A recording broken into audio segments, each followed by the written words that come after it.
Bienvenidos a este curso de uso racional de Cebagram Antibiotraining. Soy Ana de la Herrán, veterinaria y responsable de la parte de antibióticos de Ceba. Y hoy os voy a contar por qué desde Ceba hemos querido hacer este curso y por qué llevamos desde el 2016 hablando de implementar este uso racional.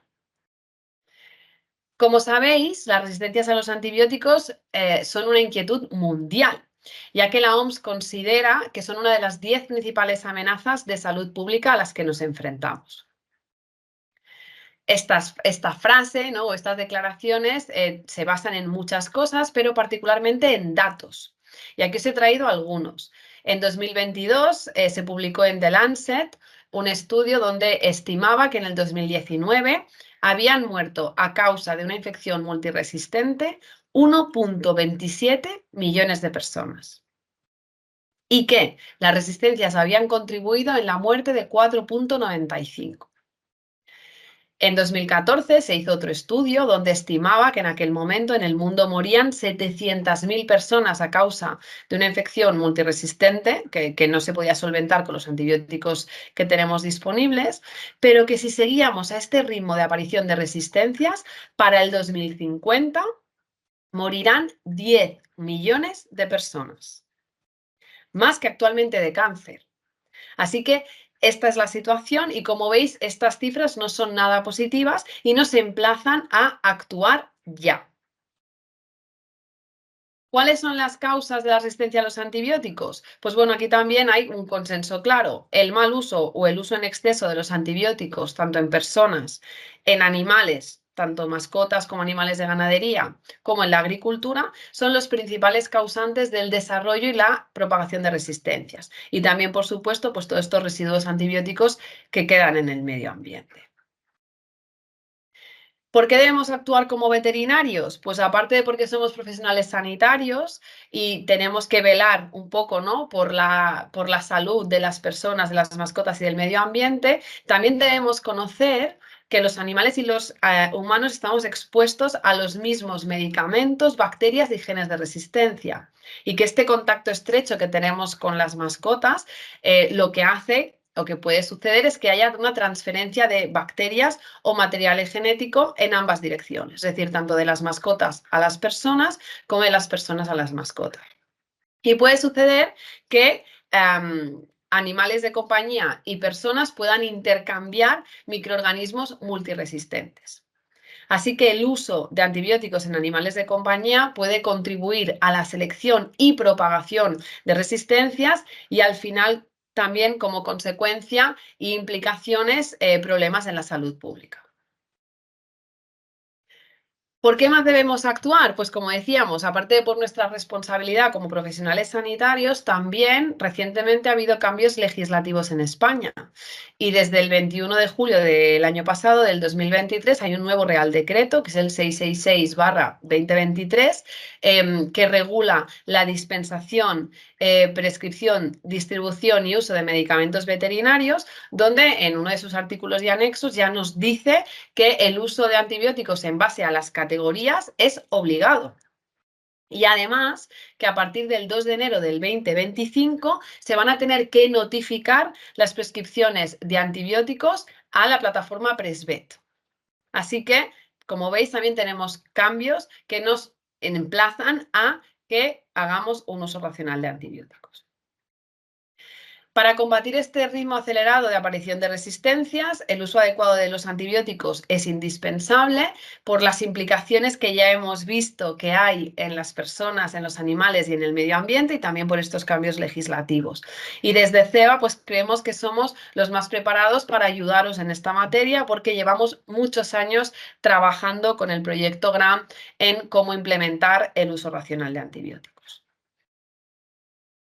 Así que lo que voy a hacer es contaros un poco nuestro proyecto GRAM.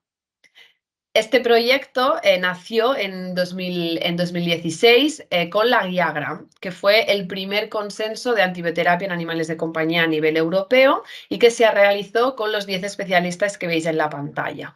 Especialistas en medicina felina, medicina interna, dermatología, farmacología, microbiología, es decir, un panel muy diferente de profesionales que escribieron este libro que tiene todo lo imprescindible para hacer un uso racional de antibióticos. Entonces tenéis una parte verde que incluye 37 fichas, digamos, de patologías, donde podéis ver pues, cuál es la bacteria que causa la infección y qué antibióticos utilizar de primera, segunda y tercera. Y luego la parte rosa, lila y naranja tenéis diferentes artículos, capítulos de recomendaciones de cosas interesantes en relación a la antibioterapia en animales de compañía. Aunque empezamos en el 2016, no hemos parado. Entonces, llevamos varios años haciendo diferentes tipos de materiales o herramientas, siempre con el mismo objetivo, ¿no? Entonces, sacamos el manual de citología práctica que lo hizo el doctor Tim Nuttall. Luego tenemos una acción de cultivos y antibiogramas con urano. Lanzamos más tarde la Gram in Your Pocket, que es todo el contenido de la Gram Física digitalizado, pero también tenéis más acceso a otros vídeos formativos y materiales adicionales. En 2020 lanzamos la guía de uso empírico y cultivo y antibiogramas con Salvador Cervantes. Entre 2021 y 2022 hicimos un ciclo formativo de 7 web seminars con 7 especialistas internacionales, donde a través de casos clínicos hablábamos de cómo realizar cultivos de antibiogramas y cómo interpretar estos resultados. Y para este año, pues como es un año súper mega importante por todo lo que os he contado, tenemos 2 acciones. La primera, la que estáis haciendo, este curso de Cebagram Antibiotraining, donde a través de 4 módulos queremos tocar todos los palos para poder implementar el uso racional. Y para nuestros clientes de Ceba vamos a tener un servicio de asesoría, que también lo va a realizar Salvador Cervantes, donde podéis consultar dudas y preguntas que tengáis en relación de uso de antibióticos, de uso racional, de selección de antibióticos, con el objetivo que Salva también os ayude en estos casos. Vamos a hablar ahora de este curso que estáis haciendo del Cebagram Antibiotraining, un poco para que sepáis en qué consiste y qué es lo que vais a ver a lo largo de este curso. Pues bueno, el curso consiste en 4 módulos que se van a ir abriendo de manera progresiva y que está adaptado a vuestras necesidades y tiempo. Podéis volver a visionar los módulos, podéis parar y entrar otro día a visualizarlos, como os vaya bien. Cada módulo tiene materiales descargables, tiene proceedings o tiene materiales adicionales que pueden ser de vuestro interés. Y una vez hayáis visionado estos 4 módulos, contestando unas preguntas, podéis acceder al diploma. Este curso ha sido diseñado, como os decía, para que nos acompañe a lo largo de todo el 24 y nos prepare para poder instaurar este uso racional. Así que vamos a ver 4 módulos. El primero se abre en marzo con uso empírico de antibióticos. El módulo 2, que se abrirá en mayo, cómo obtener el mejor resultado en microbiología clínica, es decir, cómo optimizar o cómo tomar las muestras de manera adecuada para que me pueda creer los resultados que vengan del laboratorio o para que sean los podamos interpretar lo mejor posible. Módulo 3 en septiembre, cómo interpretar un antibiograma y seleccionar el antibiótico adecuado. Y el último módulo coge un poco de todos los otros, ¿no? Y se pone ya en los casos complicados, ¿no? Así que antibioterapia a la hora de manejar casos complejos. Lo que es muy interesante de este curso es que no solo vais a tener estas sesiones pregrabadas, sino que vamos a hacer 2 sesiones online en directo con el ponente para que podáis resolver vuestras dudas. Así que en junio vamos a hacer la primera sesión para abordar las preguntas que hayan podido surgir en el módulo 1 y módulo 2 y en diciembre vamos a hacer la segunda sesión donde abordaremos las preguntas que os hayan podido surgir del módulo 3 y el módulo 4. Este curso es impartido por Salvador Cervantes, que yo creo que todos lo conocéis, pero bueno, simplemente voy a hacer un resumen de su CV para que lo conozcáis un poquito mejor. Salvador Cervantes es licenciado en veterinaria, acreditado en medicina felina por ABEPA y ha realizado posgrados de medicina felina en ESAPS y en la Universidad de Sydney. Es panelista GRAM y actualmente está doctorando en medicina veterinaria en la UCM. Y es responsable y cofundador de la Clínica Felina Barcelona y además estamos súper agradecidos porque nos lleva acompañando muchos años en esta tarea y es un gran promotor de la formación en el uso racional de antibióticos. Evidentemente, llevo todo el rato hablando de usar de manera adecuada los antibióticos, pero tampoco me gustaría que el concepto de uso racional sea demonizar a los antibióticos, ¿no? Ahora parece que los antibióticos es una palabra prohibida. A ver, los antibióticos salvan y han salvado muchísimas vidas y lo que queremos es que los usemos de manera adecuada y en casos necesarios para que estas moléculas nos sigan durando muchísimo tiempo. Así que en caso que tengáis que usar antibióticos, que conozcáis las 5 moléculas que tenemos en ceba. Tenemos Cesium, Terios, Zodon, Efex y Shere. Cuando desde Ceba decidieron desarrollar antibióticos, pensamos cuáles podrían ser las causas de las resistencias bacterianas en animales de compañía. Entonces, en aquel momento era muy frecuente la dosificación inferior a la recomendada, porque no había comprimidos que se pudieran partir con facilidad y había pues animales que había que darle un tercio o cosas así un poco extrañas o particiones que eran muy complejas y que el producto se desmenuzaba o era muy difícil partirlo. Un punto clave que a día de hoy sigue siendo un problema son las interrupciones de tratamiento. Es decir, o bien porque el tutor se olvida que lo tiene que dar, pero si además ya cuesta acordarse, si tiene que luchar con el gato o con el perro para que ingiera el tratamiento, aún es mucho más difícil que pueda cumplir la pauta. Y otro de los puntos clave también para la aparición de resistencia es el abuso de ciertos antibióticos. Así que con el desarrollo de los antibióticos de ceba lo que buscábamos un poco era solventar alguna de estas causas. Para evitar el abuso de ciertos antibióticos, lo que tenemos son 5 moléculas. Tenemos 3 de ellas, que es el Cesium, que es amoxiclap, Zodon, que es clindamicina, y Terios, que es cefalexina, más arriba en las categorías de antibióticos. Y luego tenemos el Sheden y el Efex, que son 2 quinolonas, que nosotros mismos ya os decimos que son de importancia crítica. Así que los tenemos más abajo en las categorías y los tenemos que utilizar cuando no tenemos antibióticos en las categorías superiores. Para evitar un poco los errores de dosificación y para facilitarle la vida a los tutores, los delicamentos de ceba se fraccionan muy bien, ¿vale? Simplemente veis que tienen, en la imagen veis que tienen una cuadrícula, ponemos hacia abajo la cuadrícula, con una ligera presión se van a partir por la mitad y con otra presión se parten en cuartos. Y lo que se ha hecho es que se han diseñado para que estos cuartos, mitades, 3/4 o comprimidos enteros os encajen con las dosis que vosotros necesitáis prescribir a estos tutores y a vuestro paciente para que no tengan que hacer ninguna cosa extraña. De todos los puntos fuertes que tienen los delicamentos, para mí es el primordial que es la palatabilidad. Es decir, queremos que los tutores no luchen con los perros y con los gatos para administrar este tipo de tratamientos porque queremos que cumplan las pautas. Así que los delicamentos son muy palatables. En los estudios que hicimos, fijaros, 98% de ingesta espontánea en perro. Esto quiere decir que se les ofrece de manera espontánea y el 98% de los perros en este estudio ingirieron el comprimido. Y atención, 71% en gato, que es que en los gatos muchísimas veces nos vamos a inyectables de larga duración, que además son antibióticos también de importancia crítica, cuando tenemos antibióticos más arriba en la categorización de antibióticos, como por ejemplo el Cesium, el amoxiclap, que como veis se lo comen súper bien los gatos, ¿vale? 71% de ingesta espontánea en gato, muy palatables.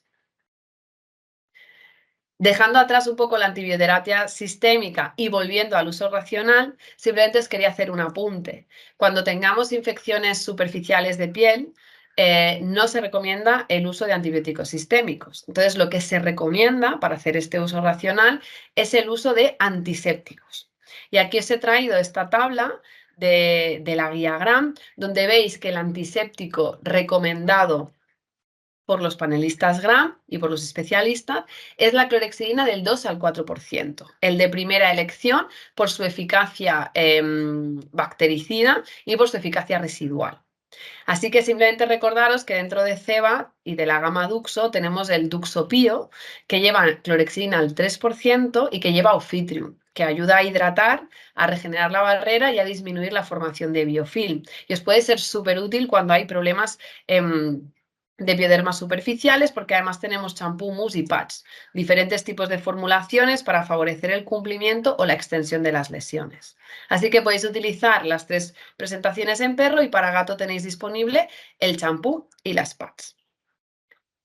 Pues espero que la información haya sido de vuestro interés y ya sin más dilación os dejo que empecéis con Salvador Cervantes y con Ceba Antibiotraining. Un saludo. Hola, muy buenas a todos y a todas. Bienvenidos a un año más a la formación de Antibiotraining de CEBA. Este año 2025, pues ya sabéis todos que hemos empezado un poquito calentitos con la aplicación desde el 2 de enero del Real Decreto 666/23. Ya habíamos avanzado desde aquí que iba a ser un momento difícil y bueno, lo ha sido, pero quizá menos de lo que podíamos esperar. Podía haber sido mucho peor, ¿vale? En esta ocasión os traigo tres casos que son casos relativamente comunes, que se han ido complicando por un mal uso de los antibióticos, una mala interpretación de lo que son las pruebas y las respuestas a las pruebas terapéuticas. Y he intentado que en todos pues haya una aportación extra de un poquito más de microbiología clínica, que creo que quizá es una de las cosas que necesitamos todos más, porque precisamente este año 2025, si algo podemos decir, es que cada vez hay más gente que está haciendo cultivos, y hacer un cultivo es solo una parte. Después, en la interpretación de este cultivo, desgraciadamente, los microbiólogos clínicos no nos ayudan demasiado, con lo cual que nosotros como veterinarios clínicos tenemos que tener un background de conocimiento de microbiología clínica que a lo mejor muy probablemente otras especialidades sanitarias, dejémoslo así, no tienen, ¿vale? Pero bueno, como en tantas y tantas cosas, los veterinarios estamos medianamente solos en esto y tenemos que ir formándonos, porque si no, los que salen perjudicados son nuestros pacientes y a la larga nuestros tutores, y si los tutores y los pacientes salen mal, pues nosotros acabamos también peor. Bien, vamos a empezar por un caso típico de dermatología. Es un caso relativamente típico. Veréis que al final pues no tenemos un diagnóstico claro, pero se parece y es muy probable que fuera así, más que nada porque el paciente no ha vuelto a tener problemas. Y os presento, esta es una gatita de 3 años y medio, es doméstica pelicorta, está castrada, está vacunada, tiene acceso al exterior, es una gatita que vive dentro, medio fuera, vive a las afueras de aquí de Barcelona, en una zona con jardín. Se sube a los árboles que tienen en el jardín y a veces pues va a ver a los vecinos, ¿vale? Es una gata que desde muy jovencita, con 14 meses de edad, empezó con prurito facial, más o menos según podemos ver en los historiales que nos traen los tutores cuando vienen, nos llegan a la clínica, y han sido tratados siempre con básicamente dos cosas, que son antibióticos, tanto tópicos como sistémicos, y corticoides, normalmente tópicos, ¿vale? Eh, Esto es una cosa que me pasa habitualmente, y es que muchas veces parece que como el mundo veterinario está como dividido, ¿no? Tenemos los veterinarios que no le tienen miedo a nada, y te diría nada, ni a los corticoides, a los cisaltas, ni a los quimioterápicos, ni a los inmunodepresores, ¿no? Y dan, a veces con cosas buenas o malas para su paciente, y después el que es precavido, a lo mejor incluso demasiado. Y en estos pacientes, pues en este tipo de veterinarios, pues solo utilizan cosas tópicas, que ya está bien, porque si puedes utilizar un producto tópico, sea un antibiótico, un antifúngico o un corticoide, pues mejor, porque tienes menos efectos sistémicos. Pero a veces lo que entras es en un ciclo de, pues en este caso, de úlcera, rascado, no sé qué, y cada vez que se pela, pues ponle la loción, ponle la pomada, ponle no sé qué, y ese paciente, digamos que su prurito basal nunca es suficientemente bajo como para no crearse lesiones. No son lesiones muy importantes, pues está claro que si no al final el veterinario se ve forzado a hacer algo más, pero siempre está con algo. Y eso hace que el propietario también se acostumbre, bueno, mi gato siempre está así, o mi paciente siempre está así, o mi mascota, no paciente, mi mascota siempre está así, pues será que es lo normal en esta mascota. Ha salido delicadillo. Bien, cuando a nosotros nos llega, le han puesto corticoides tópicos, pero ha empezado a aparecer estas lesiones que estáis viendo, que hay entre úlceras, costras, alguna pápula, sobre todo en la zona de la cara, del pabellón auricular. Fijaros en la zona interna del pabellón auricular, y lleva ya 3 meses. que no es ni uno ni dos, lleva 3 meses con amoxicillab, ¿vale? No saben en qué momento esto profundizó, porque siempre nos comentaban es más típico de la zona externa, de la zona periorbicular, prácticamente la oreja por dentro nunca había tenido nada, les cuesta encontrar fotos donde hay lesiones dentro de la oreja, sí, detrás con el rascado de la pata de atrás, pues se rascan. ¿De acuerdo? Tienen algunas otras preocupaciones de si esto se puede llegar a curar, si esto puede acarrear otros problemas, porque la gata además durante estos 3 meses pues cada vez está comiendo menos, ¿vale? Problema, ya sabéis, si dais, quizá la Moxiclab no lo hace tanto como una doxiciclina o una clindamicina, pero es un antibiótico que tiene su peso sobre el estómago y ese estómago, si la gata encima está cada vez comiendo menos, pues se complica, te lo complica un poquito, ¿vale? Bien, le hacemos una exploración a la gatita, tenéis ahí las dos orejas y veis que hay descamaciones, que hay restos de lo que podrían haber sido ahora, pues, pústulas, ¿vale? Quedan costritas, algún collarete y también en la zona del cuello de la grupa también hay lesiones miliares, ¿vale?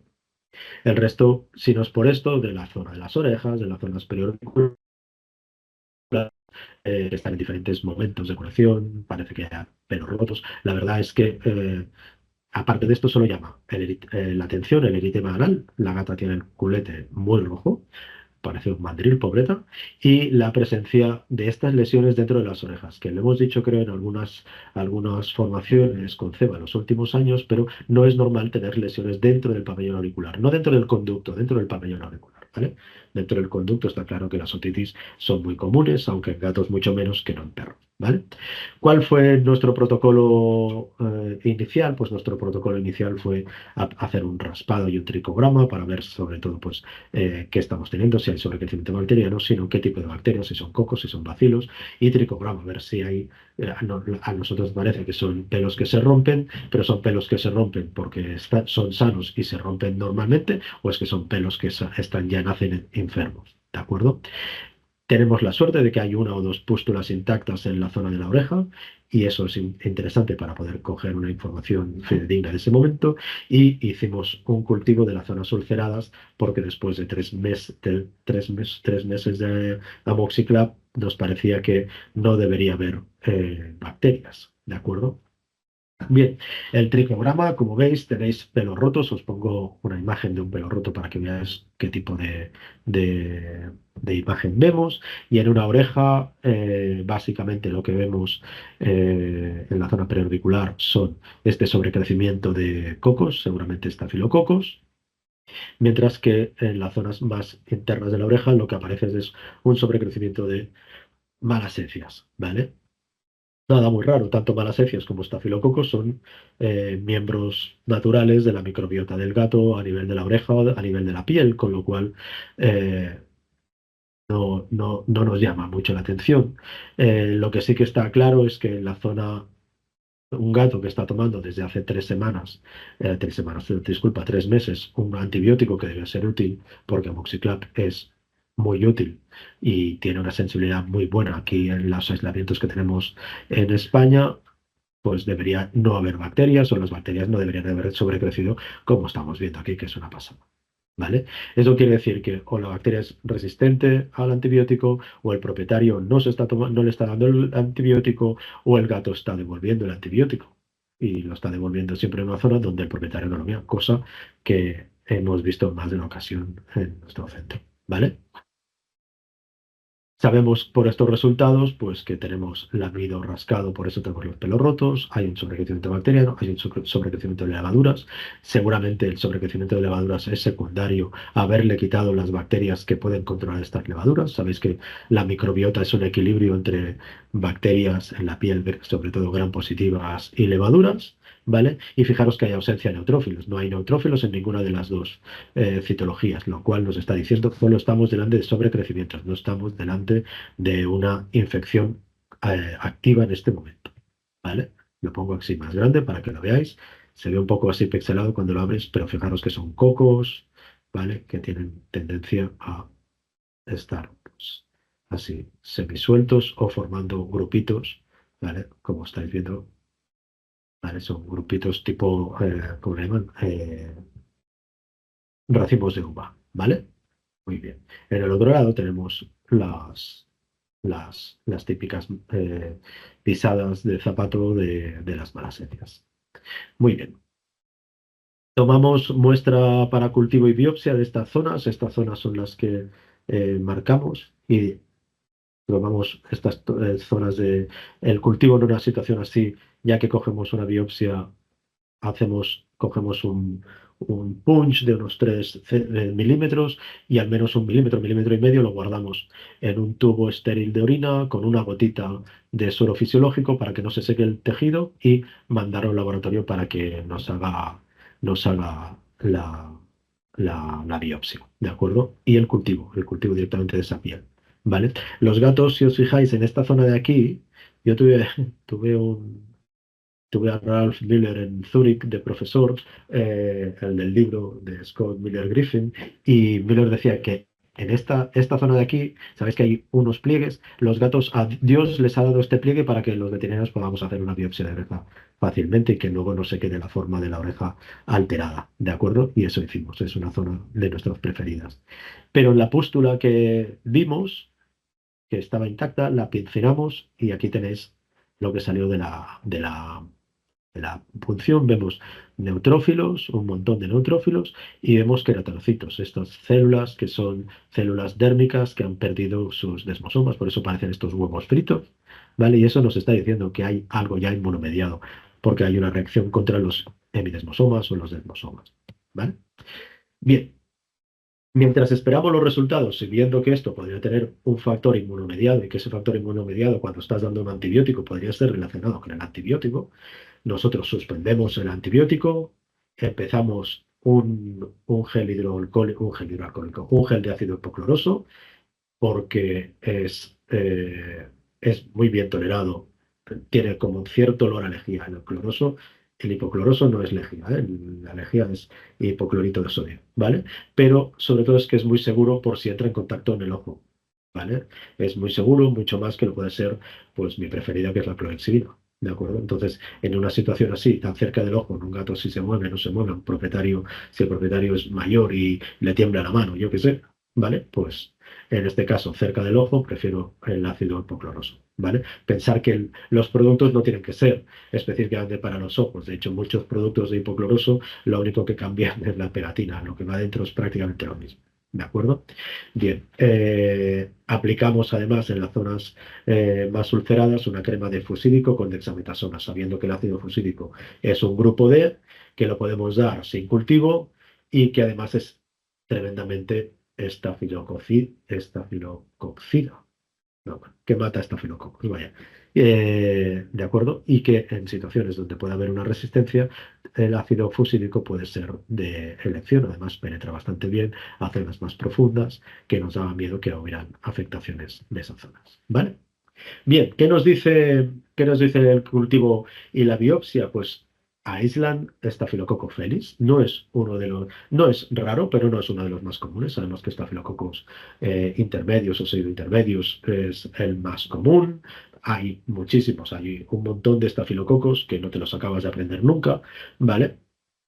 Pero lo que nos dicen es que hacen el aislamiento es puro, no hay otro complicante, coincide con mi citología de todos son cocos, con lo cual es de, bueno, vamos bien.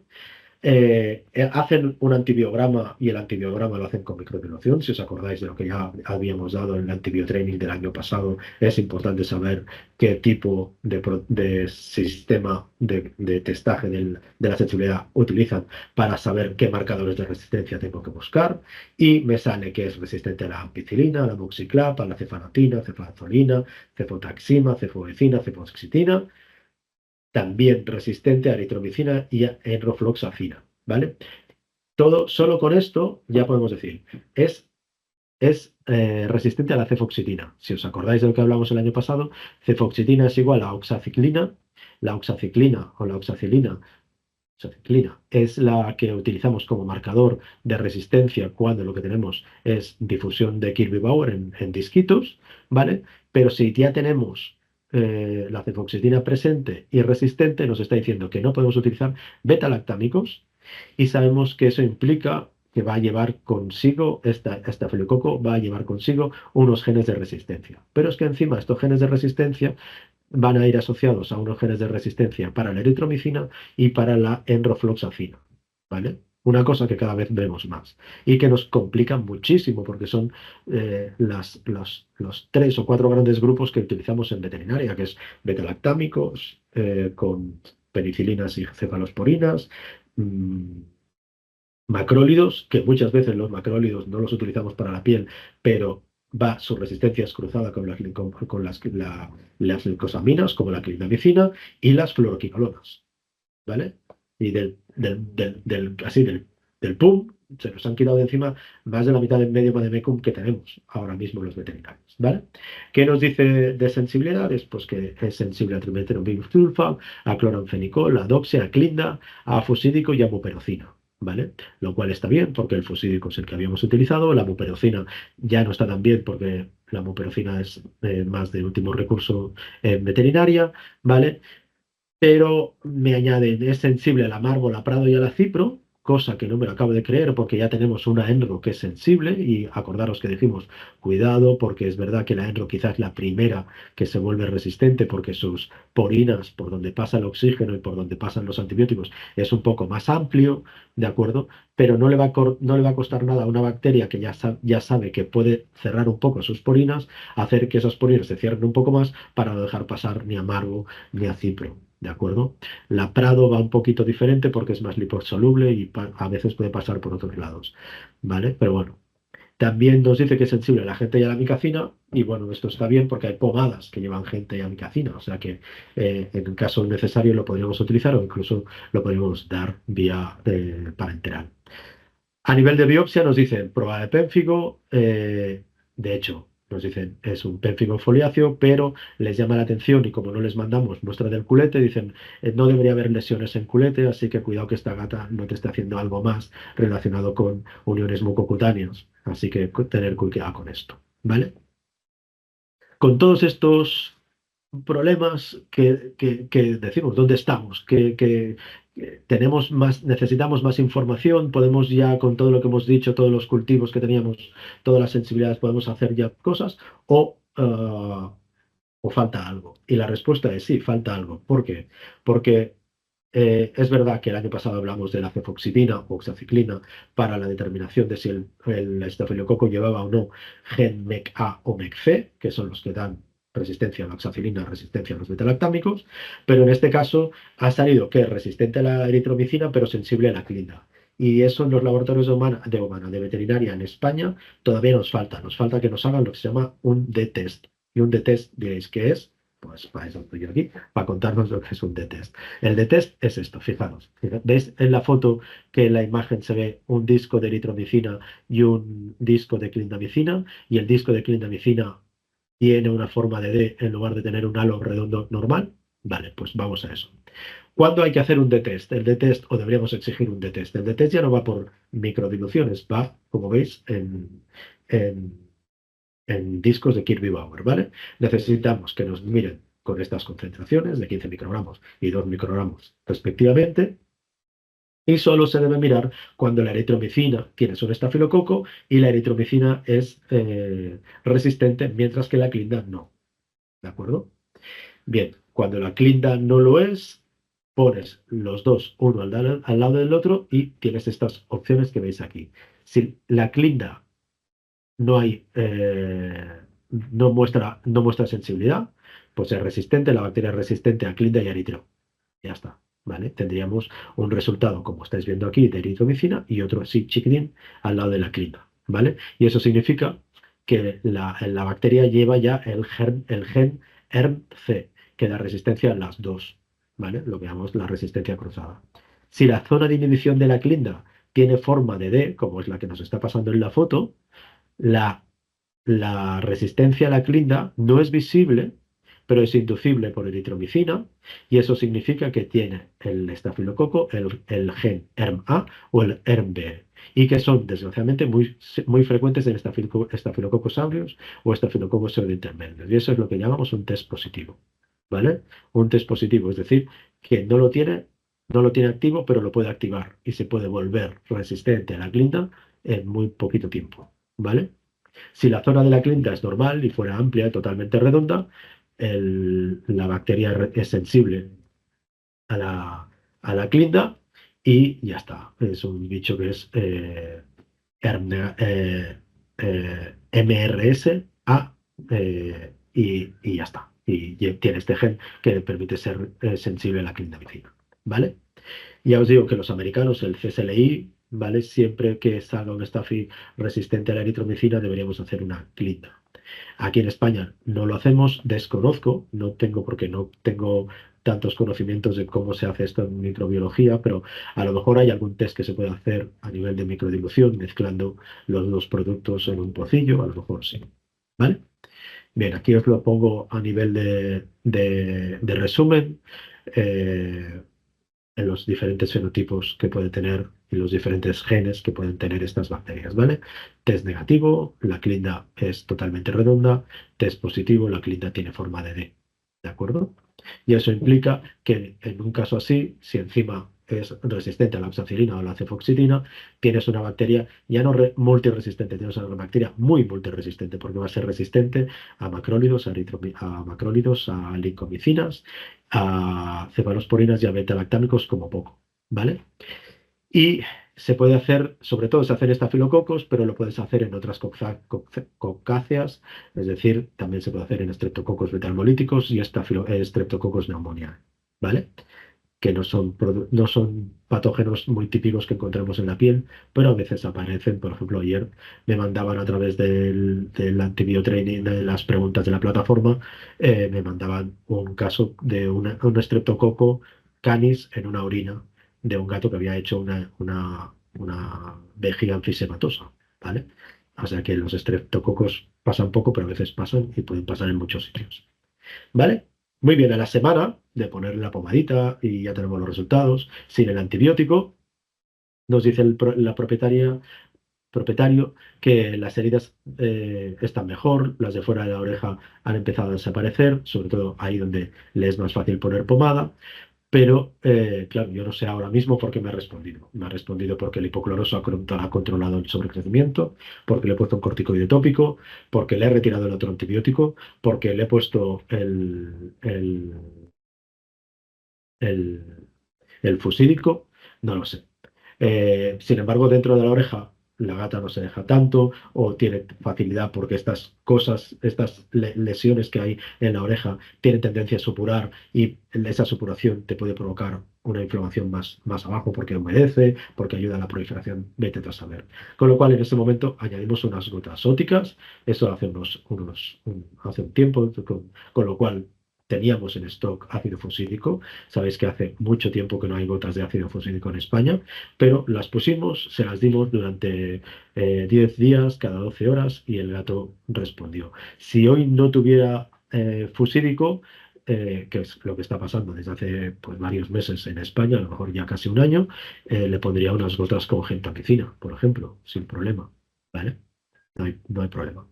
¿Vale? O incluso puedes utilizar un grupo B y utilizar una polimixina, porque tienes un cultivo y tienes una justificación escrita.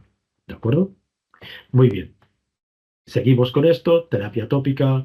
No vamos a volverle a dar amoxicilina clavulánico porque apuntamos, creemos que la gata ha hecho una reacción a la amoxicilina clavulánico, que al menos se nos ha vuelto medio alérgica a los betalactámicos. Desde que no le han dado la amoxicilina clavulánico, no ha vuelto a hacer lesiones en el interior. Sí que de vez en cuando tiene picores a nivel facial, porque al fin y al cabo no estamos haciendo nada para esto, ¿vale? Pero las diferentes muestras, y esto ya no lo veo yo, lo ve la compañera de dermatología de la clínica, que lo va haciendo, raspados, tricogramas, tal cual, nunca da positivo a dermatofitos, nunca da positivo a sarnas, no volvemos a ver nada, simplemente creemos que es una cosa que es alergia y aunque nos cuesta un tiempo, al final convencemos para que nos hagan unos test de alergia y como estáis viendo, nos salió súper alto a los dos ácaros, al dermatofagoides y al lepidioglifos. ¿Vale? Con lo cual, esta gatita, pues 15 días más tarde, creo que fue una cosa así, pudimos empezar una terapia una terapia oral, ¿vale? Bien, con este antibiograma, ¿qué podríamos haber hecho si hubiera sido una dermatitis profunda? Sabéis que siendo superficial debemos intentar tratar todo desde fuera, desde tópico, pero si hubiera sido profunda la dermatitis, la cosa se nos hubiera complicado un poco, con lo cual recordemos que tenemos un estafilococo al que hemos podido ver que tiene genes MECA y MECC, ERMA, ERMB, ERMC, lo cual nos da un espectro de antibióticos que nos bloquean un montón de cosas, ¿vale? Era sensible al trimethoprim sulfa, al colanfenicol, a la doxy, a la clinda, al fusilco, a la mupiracina, marbuprado, cipro, genta y amicacina.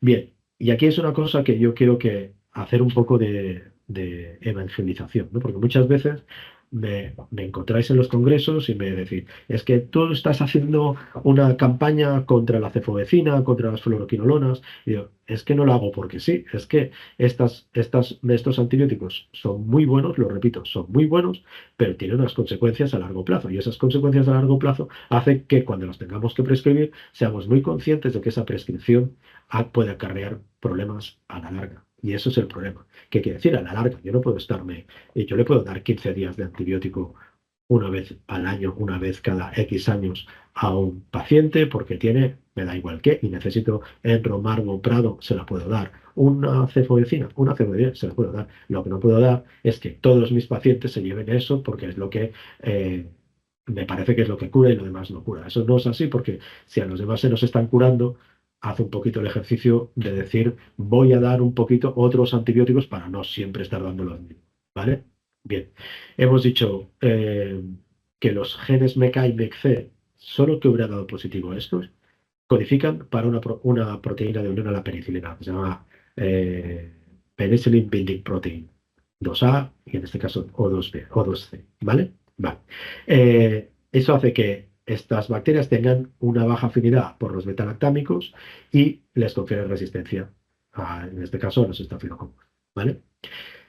Y el gran problema, bueno, pues no pasa nada. Si solo fuera esto, los betalactámicos son muchos, pero no son los únicos, pero favorecen, y la pregunta que quiero poner hoy encima de la mesa, ¿favorecen la presencia de estos dos genes la aparición de otras resistencias? Y indirectamente sí, y es que la resistencia MEC-A, MEC-C hace que se asocie resistencia por coselección genética, que se llama, ¿vale?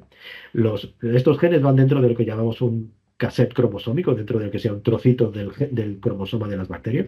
Sabes que las bacterias lo tienen fácil, solo tienen un cromosoma, ¿vale? Y ese cassette, que tiene este nombre de SCC-BEC, lleva genes de resistencia a otros antibióticos que no son betalactámicos. Y cuando tú estás seleccionando, porque estás dando un betalactámico, me da igual, esta gatita, no, creo que solo le habían dado amoxiclavulánico, no recuerdo si le habían dado, pero de darle uno que siempre lleva el inhibidor de la beta-lactamasa, han logrado que al final esta gata tenga un estafilococo que seguramente no era resistente a los beta-lactámicos y ahora ya no tiene. Y el problema ya no es los beta-lactámicos, son los otros que sí que también son. ¿Como cuáles? Pues normalmente sabemos que estadísticamente llevan estos genes. No los voy a leer, pero fijaros que el MECA y el MECC, mucha gente se asocia a resistencia de aminoglicósidos, de tetaciclinas, de trimethoprim y como hemos visto, macrólidos y glucosaminas, que son los MLS, ¿vale? O sea, que dar antibióticos tipo última generación, porque así siempre se me curan, es hipotecar el futuro de todos. Como veterinarios y como profesionales, porque luego recordemos que cada vez que tocas un bicho, esas bacterias te quedan en la mano, dicen que 16% de las veces, te quedan en la mano y nos conocemos todos los veterinarios, somos un poco barretes, yo el primero. No siempre que toco un bicho luego me pongo un gel hidroalcohólico, no siempre de tocar un bicho luego me pongo jabón con clorexidina o jabón con antiséptico. Como no lo hacemos, tenemos que autoprotegernos un poco, ¿vale? Pues estas cosas están pasando y esto está pasando igual que el Real Decreto se ha aprobado, ¿sabes? O sea, estas cosas están pasando y no podemos decir, pues no lo miro. Yo si no lo veo, yo estoy más tranquilo. Bueno, si quieres seguir con la técnica ojos que no ven, corazón que no siente, pues muy bien. Pero esto está pasando a día de hoy y no es por nada, pero el reglamento europeo se ha puesto en marcha precisamente para que estas resistencias se frenen, porque van disparadísimas en Europa y en la zona del Mediterráneo. ¿Vale? Además, sabemos que la resistencia MK-MXC provoca lo que estáis viendo, un efecto de estrés selectivo, ¿vale? Otros antibióticos no beta-lactámicos como fluoroquinolonas y macrólidos seleccionan NEC positivas, porque muchas de ellas tienen resistencias adicionales, lo veríamos antes. Pero es que además puede ser resistencia cruzada funcional. Codifican resistencias que les sirven para otros productos que afectan en la misma pared celular, lo cual se nos va a lo mejor a la vancomicina. Pero si yo nunca he utilizado vancomicina, ya, pero estás utilizando productos que afectan a la síntesis de la pared y las bacterias dicen, bueno, por si acaso no son tontas, por si acaso vienen otros productos que afecten el aparato, yo me protejo y ya no solo contra esto, sino contra otros que afecten a mi pared. ¿Vale? Muy bien, pues nada, aunque es difícil, para terminar el caso, saber lo que habríamos hecho en un caso así, de si hubiera sido dermatitis profunda, que no lo fue, yo si hubiera tenido que dar con toda la información que tenemos de sensibilidad y a las bacterias, creo que a día de hoy y en este mundo post Real Decreto, si hubiera tenido que dar algo, hubiera dado cloranfenicol o florfenicol. Sabes que son fenicoles, son de la misma familia. El cloranfenicol es más fácil de dar vía oral, el florfenicol lo tenemos en cerdos, el cloranfenicol lo tienes que pedir en una receta de estas de, ¿cómo se llama? Estas de fórmula magistral, el florfenicol es de cerdos o de caballos o de vacas, no sé de dónde está. Entonces, bueno, todo eso, algo raro que no nos encontramos en un momento fácil, pero ya que tengo que hacer una receta rara, pues elijo uno o el otro y habrían sido mi primera elección, ¿de acuerdo? Lo que sí que hicimos, porque el otro era un postulado, ¿no? O si hubiera sido una dermatitis profunda, habría dado cloranfenicol o florfenicol, pero no lo fue. Lo que sí que tenemos es una gata que es alérgica y que lleva siendo alérgica desde el año y pico, pues le damos terapia sensibilizadora oral. Hoy en día en gatos utilizamos casi siempre oral para minimizar las visitas a la clínica. Y la verdad es que nos funciona bastante, bastante bien, con 70 y algo de éxito, creo, más o menos, ¿vale? Y explicamos el riesgo de la bacteria que tienen en casa, que eso es una cosa que los veterinarios olvidamos. Es de, somos veterinarios, sí, somos sanitarios, sí, luchamos por el One Health, sobre todo porque nos interesa luchar por el One Health, porque los médicos no luchan por el One Health, porque tres narices les importa. Sí, pero el One Health a nosotros nos interesa para dar un valor añadido a nuestro trabajo. Bien, pues ese valor añadido implica de vamos a hacer algo por ese One Health, y ese One Health implica al avisar al propietario, propietaria, a la gente que vive con esa gata que pueden ser portadores de bacterias multiresistentes y que eso les hace más sensibles en el caso de que vayan a sufrir una infección. ¿De acuerdo? Los hace más sensibles si, por ejemplo, se cortan o tienen un padastro, me da igual. Esa herida se puede infectar por una bacteria que puede no responder a antibióticos. ¿Vale?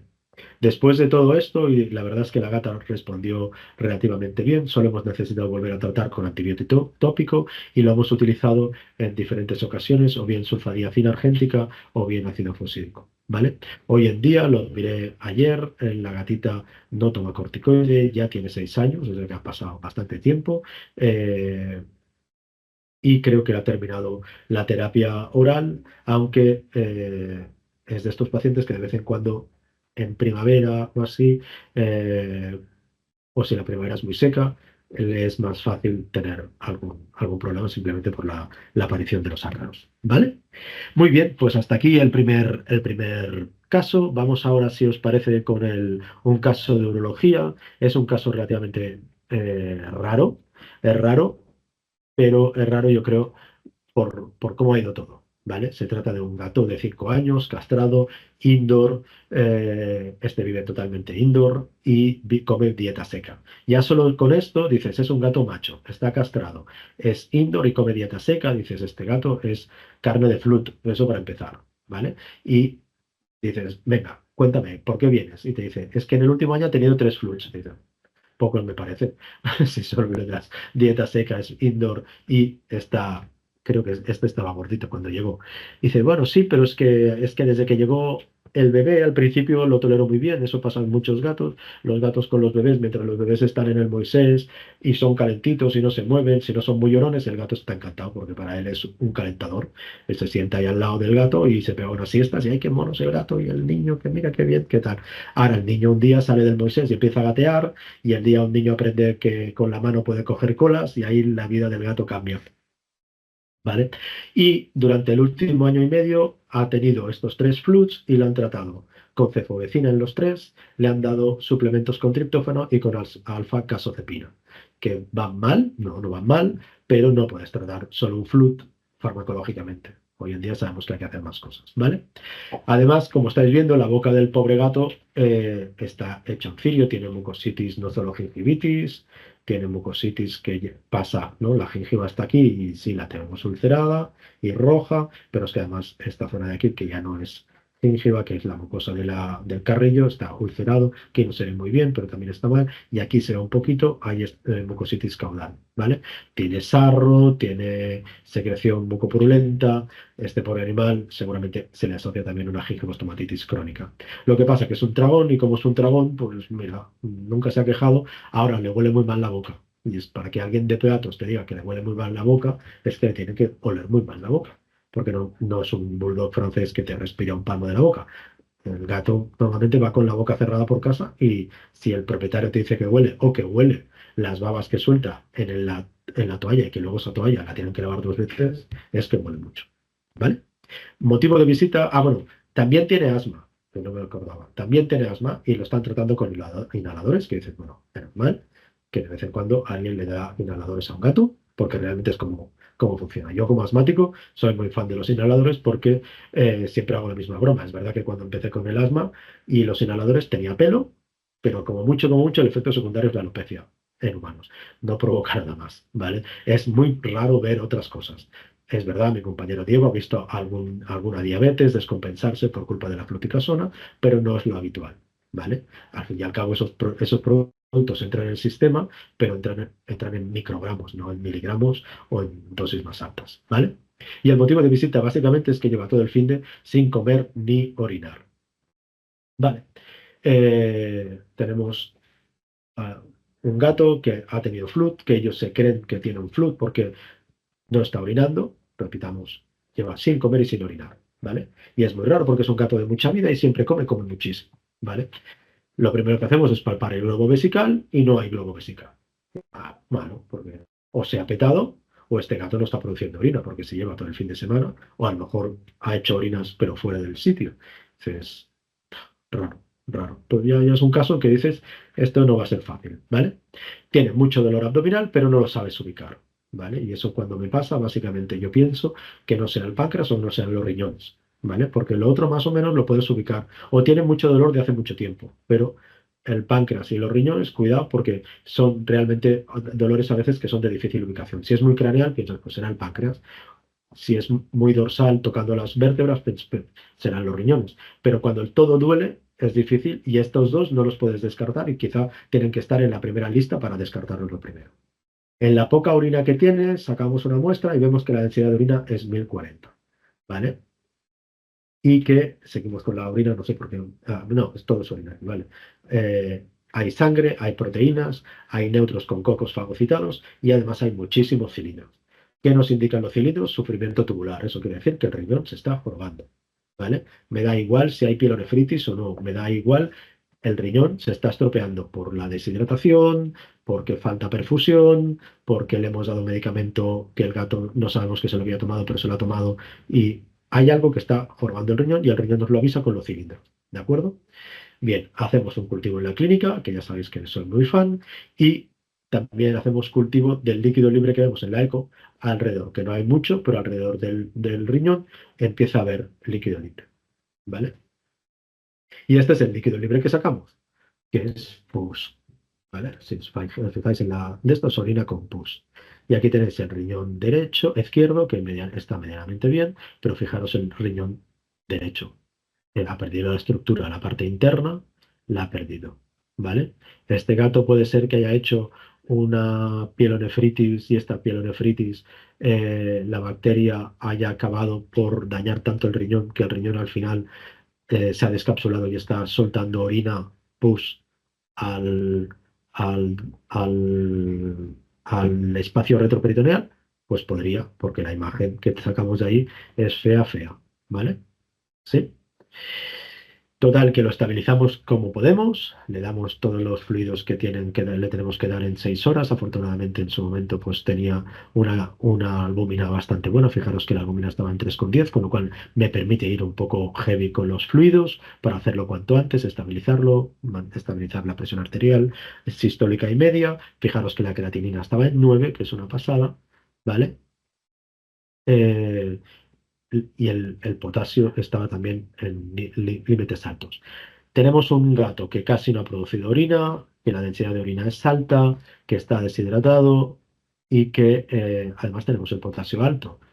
No hay que ser un cerebrito para saber que esto puede ser una insuficiencia renal aguda o una enfermedad renal aguda en una fase que está anúrica, ¿de acuerdo?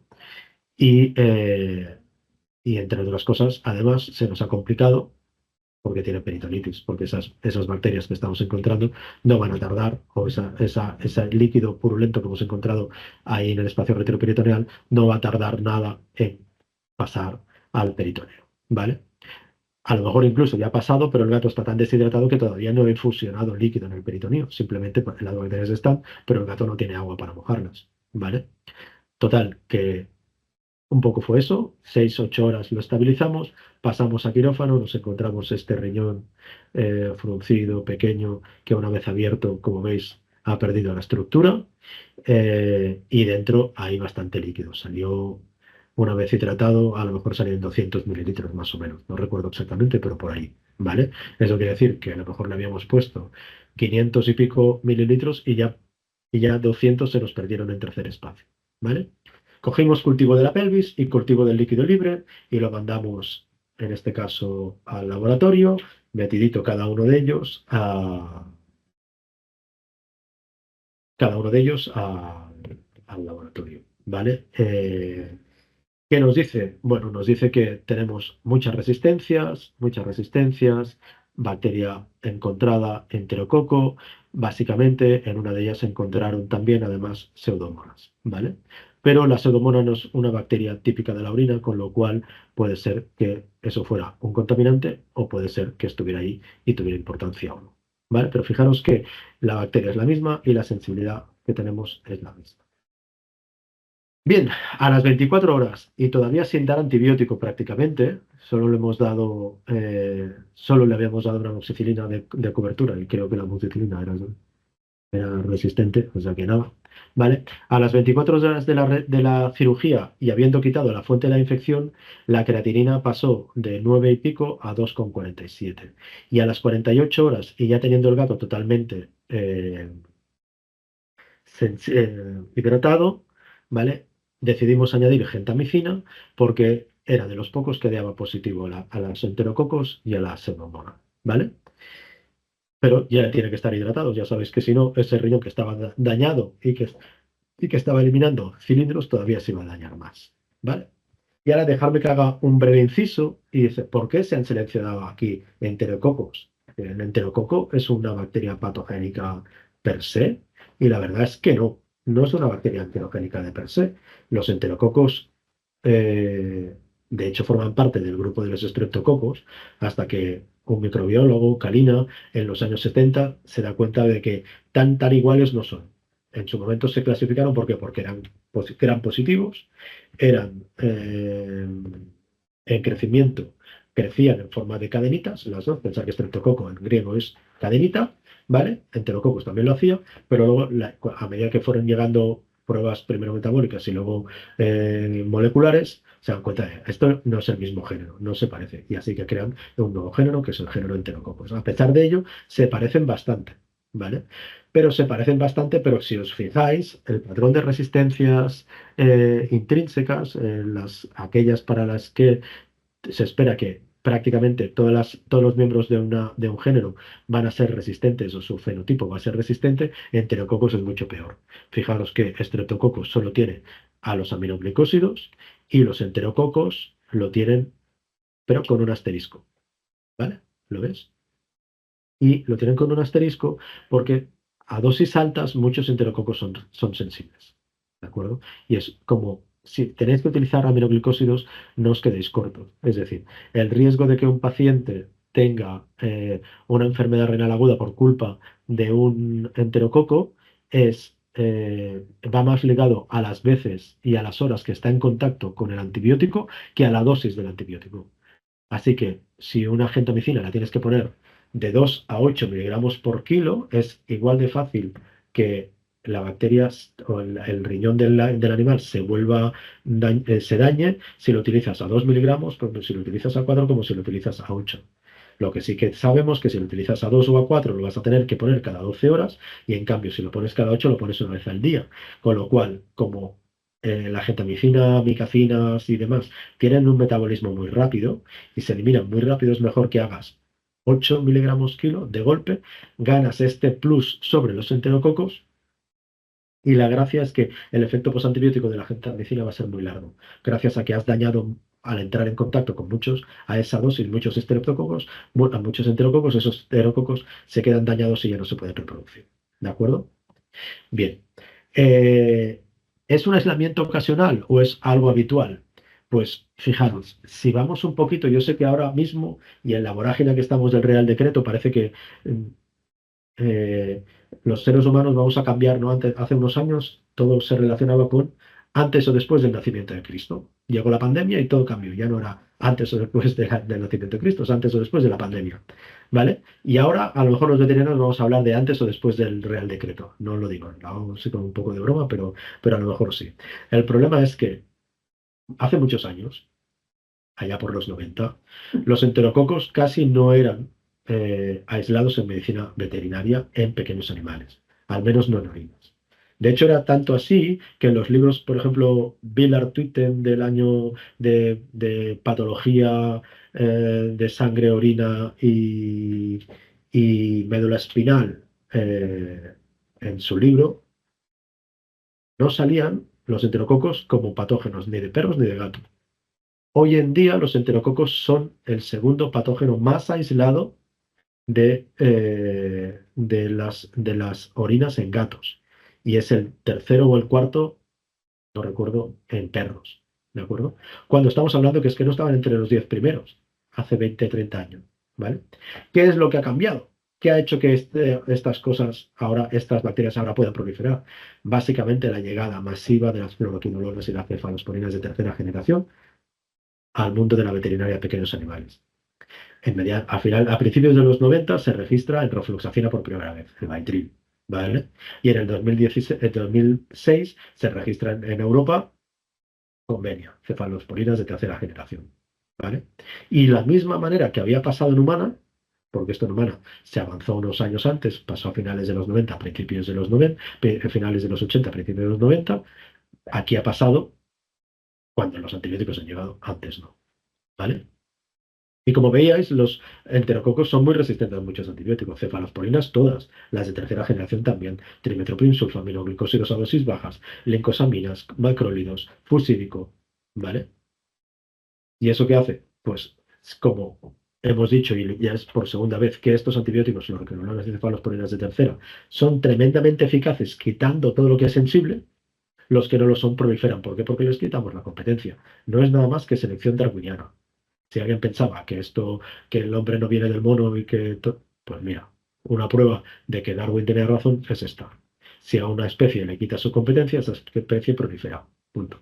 Puede ser una persona, puede ser un chimpancé, puede ser un enterococo. No pasa más. ¿Vale? Si tienes un enterococo, ¿qué debes mirar? ¿Qué debes mirar en el cultivo para no elegir dos veces? Porque si no te equivocarás. ¿Vale? Os he puesto un dibujito, pero me quedaba aquí un rincón, ¿vale? Os he puesto un esquema. El cromosoma de la bacteria está ahí, en medio, y el otro son plásmidos, ¿vale? Son trocitos de ADN que tiene la bacteria y que los plásmidos darían, básicamente es uno de los muchos sistemas que las bacterias tienen para transmitir información de una bacteria a otra, ¿vale? Pero no es necesariamente heredable o no es necesariamente heredable para todos los miembros de un género. Hablamos de resistencia intrínseca o fenotipo de alta probabilidad de resistencia cuando las resistencias están en el cromosoma. Porque si está en el cromosoma, de ahí ya no salen. Es muy difícil que se evite, ¿de acuerdo? Porque en cada copia la bacteria lo va a transmitir seguro a su descendencia, ¿vale? Bien, ya decimos que los enterococos tienen muchas resistencias, esas resistencias vienen por mutaciones, algunas ya son adquiridas en su cromosoma, por lo tanto serán para todo el género, algunos solo en plásmidos. El primer tratamiento que debéis intentar utilizar en Enterococcus en España, y de hecho en Europa, es penicilina G o amoxicilina, ¿vale? Siendo un pelín mejor la amoxicilina simplemente porque su volumen de distribución es mayor, ¿vale? Pero la penicilina G también. ¿Por qué? Porque la mayor vía de resistencia de los enterococos la mayor vía de resistencia de los enterococos a las amoxicilinas no es mediante beta-lactamasas, así que no hace falta o no tendríamos por qué dar inhibidores de la beta-lactamasa, sino que lo que tienen son otros sistemas, tienen proteínas que ayudan a la eliminación de de la, de la penicilina. Cuando la penicilina entra entre la pared y su membrana, tienen bombas de fusión, tienen proteínas que se cogen a ella para que no tengan capacidad, el anillo beta-lactámico no tenga capacidad para hacer efecto, pero no la rompen de forma enzimática como hacen las beta-lactamasas, ¿vale? Así que de entrada, aunque os parezca raro, una bacteria tan sumamente resistente, primer manera de tratar amoxicilina, segunda manera de tratar penicilina, tercera manera de tratar amoxicilina con clavulánico, ¿vale? Hoy en día que tenemos desde no sé qué momento roturas de stock de amoxicilina con clavulánico inyectada y lo tienes que mandar a casa y tenemos rotura de amoxicilina oral en gatos y en perros, pues utilizaríamos amoxicilina con clavulánico, ¿vale? La segunda opción podría ser una doxiciclina, si lo que estamos hablando es de un enterococcus que te está provocando una colangitis, algo que no es muy raro, cada vez lo vemos más. Y fijaros que os pongo colangitis no severas, porque si es severo, necesitaríamos mejor dar algo que fuera más rápido, más bactericida. La doxiciclina es bacteriostático, ya sabéis que no me gusta hablar en estos términos, pero es más lenta en actuar, ¿vale? Con lo cual, si tienes una colangitis no severa, utiliza doxiciclina, porque la doxiciclina se acumula ahí y los enterococos suelen ser sensibles. En cambio, si lo que tienes es una UTI por enterococos y es resistente a la amoxicilina, a la ampicilina, al amoxiclavulánico, entonces dale una oxitetraciclina, que en veterinaria existe, hay registrado para perros y gatos, pero de momento los distribuidores los cuadros de distribuidores a los que tengo acceso no lo tienen, ¿vale? Pero hay registrado para perros y gatos inyectable, ¿vale? En tercer lugar, si es sensible a la gentamicina, puedes llegar a utilizar aminoglicósidos, ¿vale? Aunque si fuera sensible a la amoxicilina, mejor una amoxicilina, ¿eh? Pero la gentamicina la puedes usar a dosis altas, acordaros, solo a dosis altas, ¿vale? De hecho, algunos laboratorios en Europa te lo testan a la dosis normal y a la dosis alta para ver si a dosis alta también es sensible, ¿vale? En cuarto lugar, y fijaros que lo dejo muy abajo, nos quedan las fluoroquinolonas, porque desgraciadamente Enterococcus en los últimos tiempos, últimos 15 años, se ha visto que estadísticamente está acumulando mutaciones gira y par C que bloquean las topoisomerasas y demás de los enterococos. Pensar que de enterococo lo primero que hemos dicho es que era un gran positivo y los gran positivos y las fluoroquinolonas no son muy amigos. Las fluoroquinolonas en su momento se hicieron básicamente para matar gran negativo. ¿Vale? Hasta aquí el tostón de este momento, así que volvamos al paciente, ¿vale? Pero intento que vayamos un poquito más allá y dar por qué hay unas leyes actualmente que nos están diciendo no utilicemos esto. No es que se ha vuelto loco el señor Ministro, a lo mejor sí, no lo conozco personalmente, a lo mejor sí, le falta un hervor, no lo sé, pero, pero, pero que hay un motivo científico detrás que lo justifica. Y eso es lo que nos lleva a los veterinarios a no poder evitar según qué, porque hemos dicho hace un rato, somos veterinarios, somos científicos, somos sanitarios. Ergo, nos debemos a la ciencia. ¿Vale?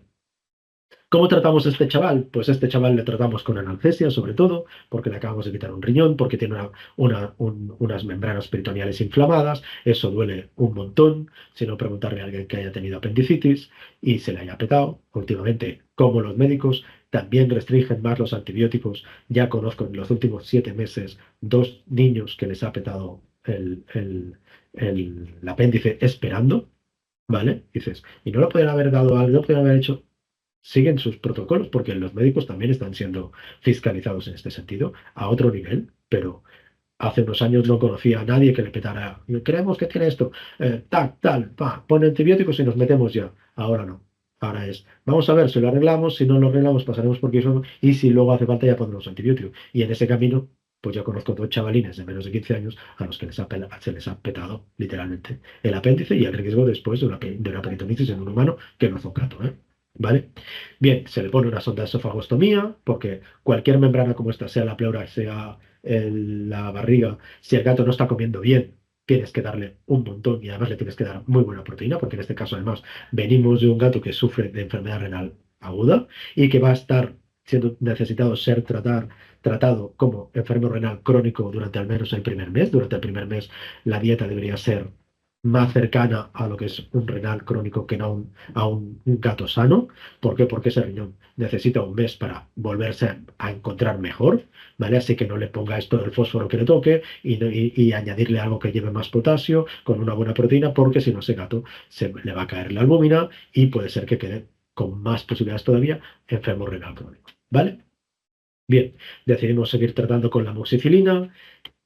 Y ahora os cuento por qué. Dices, pero si la amoxicilina salía resistente inicialmente, de ya, pero es que los enterococos son gram positivos, lo acabo de decir. La gentamicina es para gram negativos, como las fluoroquinolonas.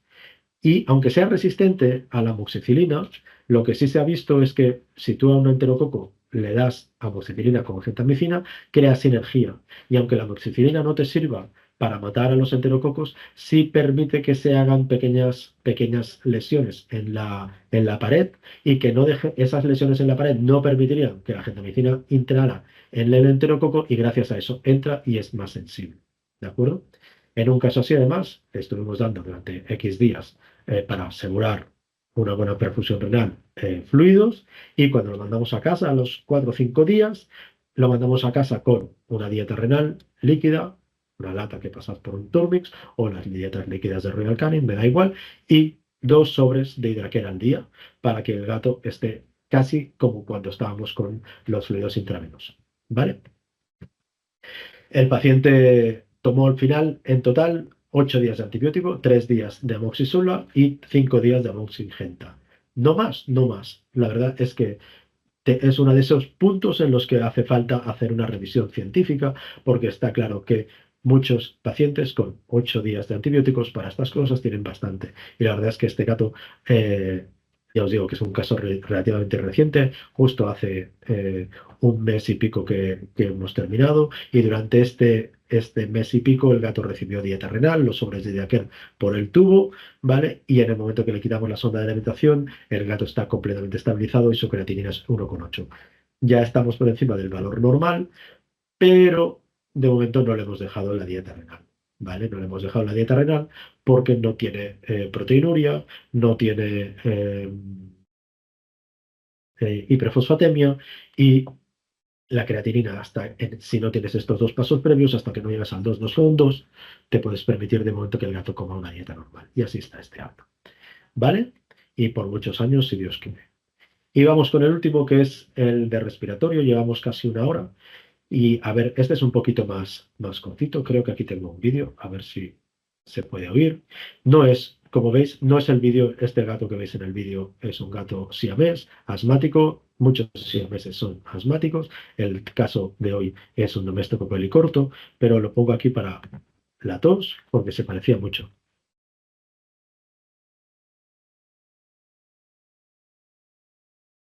Un gato con tos no es nada muy grave, es tos, ya está, ¿vale? Eh, Este gato, su historial es que en su momento se diagnosticó mediante una radiografía de asma, solo asma, veremos que esto hoy en día nos queda un poco justo. Siempre lo han tratado con metilprednisolona. No sabemos exactamente por qué, si el propietario vio una liada muy parda esto de ponerle una mascarilla, a lo mejor el veterinario no lo ofreció, a lo mejor le quisieron hacer una mascarilla con una botella de Bollinger, pero la verdad es que si te explicas bien y le das al propietario y le explicas que dar cortisonas orales inyectadas es mucho peor para el gato y mucho menos efectivo que dar una florticasona sola o con salmeterol, no salbutamol, es de lo más eficiente. Pues bueno, este gato tiene 7 años, siempre ha tenido tos, al menos desde que lo cogieron, ¿vale? Y hace 45 días, que no son ni uno ni dos, ¿no? 45 días empezó a toser más. Su veterinario, como ya le estaba dando corticoides, dijo, pues le voy a dar un antibiótico, le dio cefovecina 2 veces y como no funcionó, a la tercera, además de una tercera dosis de cefovecina, le dan unos días de mar, ¿vale? Cuando llega a nuestra clínica lleva 3 dosis y 3 días de 3 dosis de cefo y 3 dosis de marmofloxacina. Lleva 3 días en ese momento, ¿vale? El gato no ha parado de toser, pero de hecho no vienen porque tosa, porque ellos tienen asumido que esto es normal, desde toda la vida ha tosido, siempre se toma la pastillita el gato es bueno y se le da muy fácilmente y, y te dicen, no, no, yo no he fallado, doctor, yo se lo he dado todo, todo, todo, todo lo que me han dado, yo todo se lo doy, que me hace plantearte, entonces, ¿para qué narices te han dado una cefovecina? Porque si este gato no era malo, si cada día le están dando metilprednisolona, ¿para qué le da cefovecina? No lo sé. Bueno, es igual, cosas que pasan, ¿vale? Pero el gato ha dejado de mover y de moverse, no come y cuando lo tocan le notan las orejas muy calientes, lo cual probablemente es que el gato tiene fiebre. Epa, perdón. Vale. Exploración física general. El gato tiene más de 40, de 40 de temperatura, está gordito, sobre todo la parte caudal, las patas de atrás, parte de adelante. El gato se nota que es un gato de estos que le cuesta respirar y siempre, ¿sabes? Estos gatos pues tienen el pecho más hinchado, tal y cual. Está deshidratado, respira mucho con la barriga, le veis que el estómago está vacío. Aquí el estómago está vacío, a lo mejor incluso inflamado, vete a saber. No me atrevo mucho, pero sí que lo que tenemos claro es que hay un derrame pleural, ¿vale? Los otros, lo que vemos, no está muy mal y eso hace que pensemos, bueno, pues no, este gato no estamos tan mal, al menos de entrada, ¿vale? Perdón. Vale. Sonidos cardiorrespiratorios, pues claro, no se oyen. Yo porque ya tengo una dificultad en el oído, pero si se oyen muy poquito porque hay todo este menjunje aquí metido, ¿vale? Hicimos una primera eco antes de la radiografía, una eco para ver si hay o no hay líquido, lo vimos, y aún así, como el gato no estaba muy pillado y el gato era bueno, le hicimos una placa rápida para tener la imagen, que siempre es mejor que la ecografía, que la ecografía de un derrame pleural se ven costillas y el líquido y el corazón muy lejos. No, no enseñas nada con eso, ¿vale? Además, muchos de nosotros todavía tenemos más tendencia a hacer placas que a hacer ecos, con lo cual, si no tenéis eco, pues hacerle al menos una radiografía si el gato está estabilizado, ¿vale? Tomamos sangre y orina y esto es lo que nos sale, ¿vale? Aquí tenéis todos los números, voy rápido. El gato está poco hemoconcentrado, tiene una albúmina de 2,9, no tiene nada más muy importante, la creatinina está bien y de hecho está bastante estable. Si miráis aquí no hay ningún colorín rojo que diga se va por abajo, se va por arriba, así que estamos analíticamente y orgánicamente bien. A nivel del hemograma, pues prácticamente también. Tenemos un hematocrito relativamente bien, con un nivel de,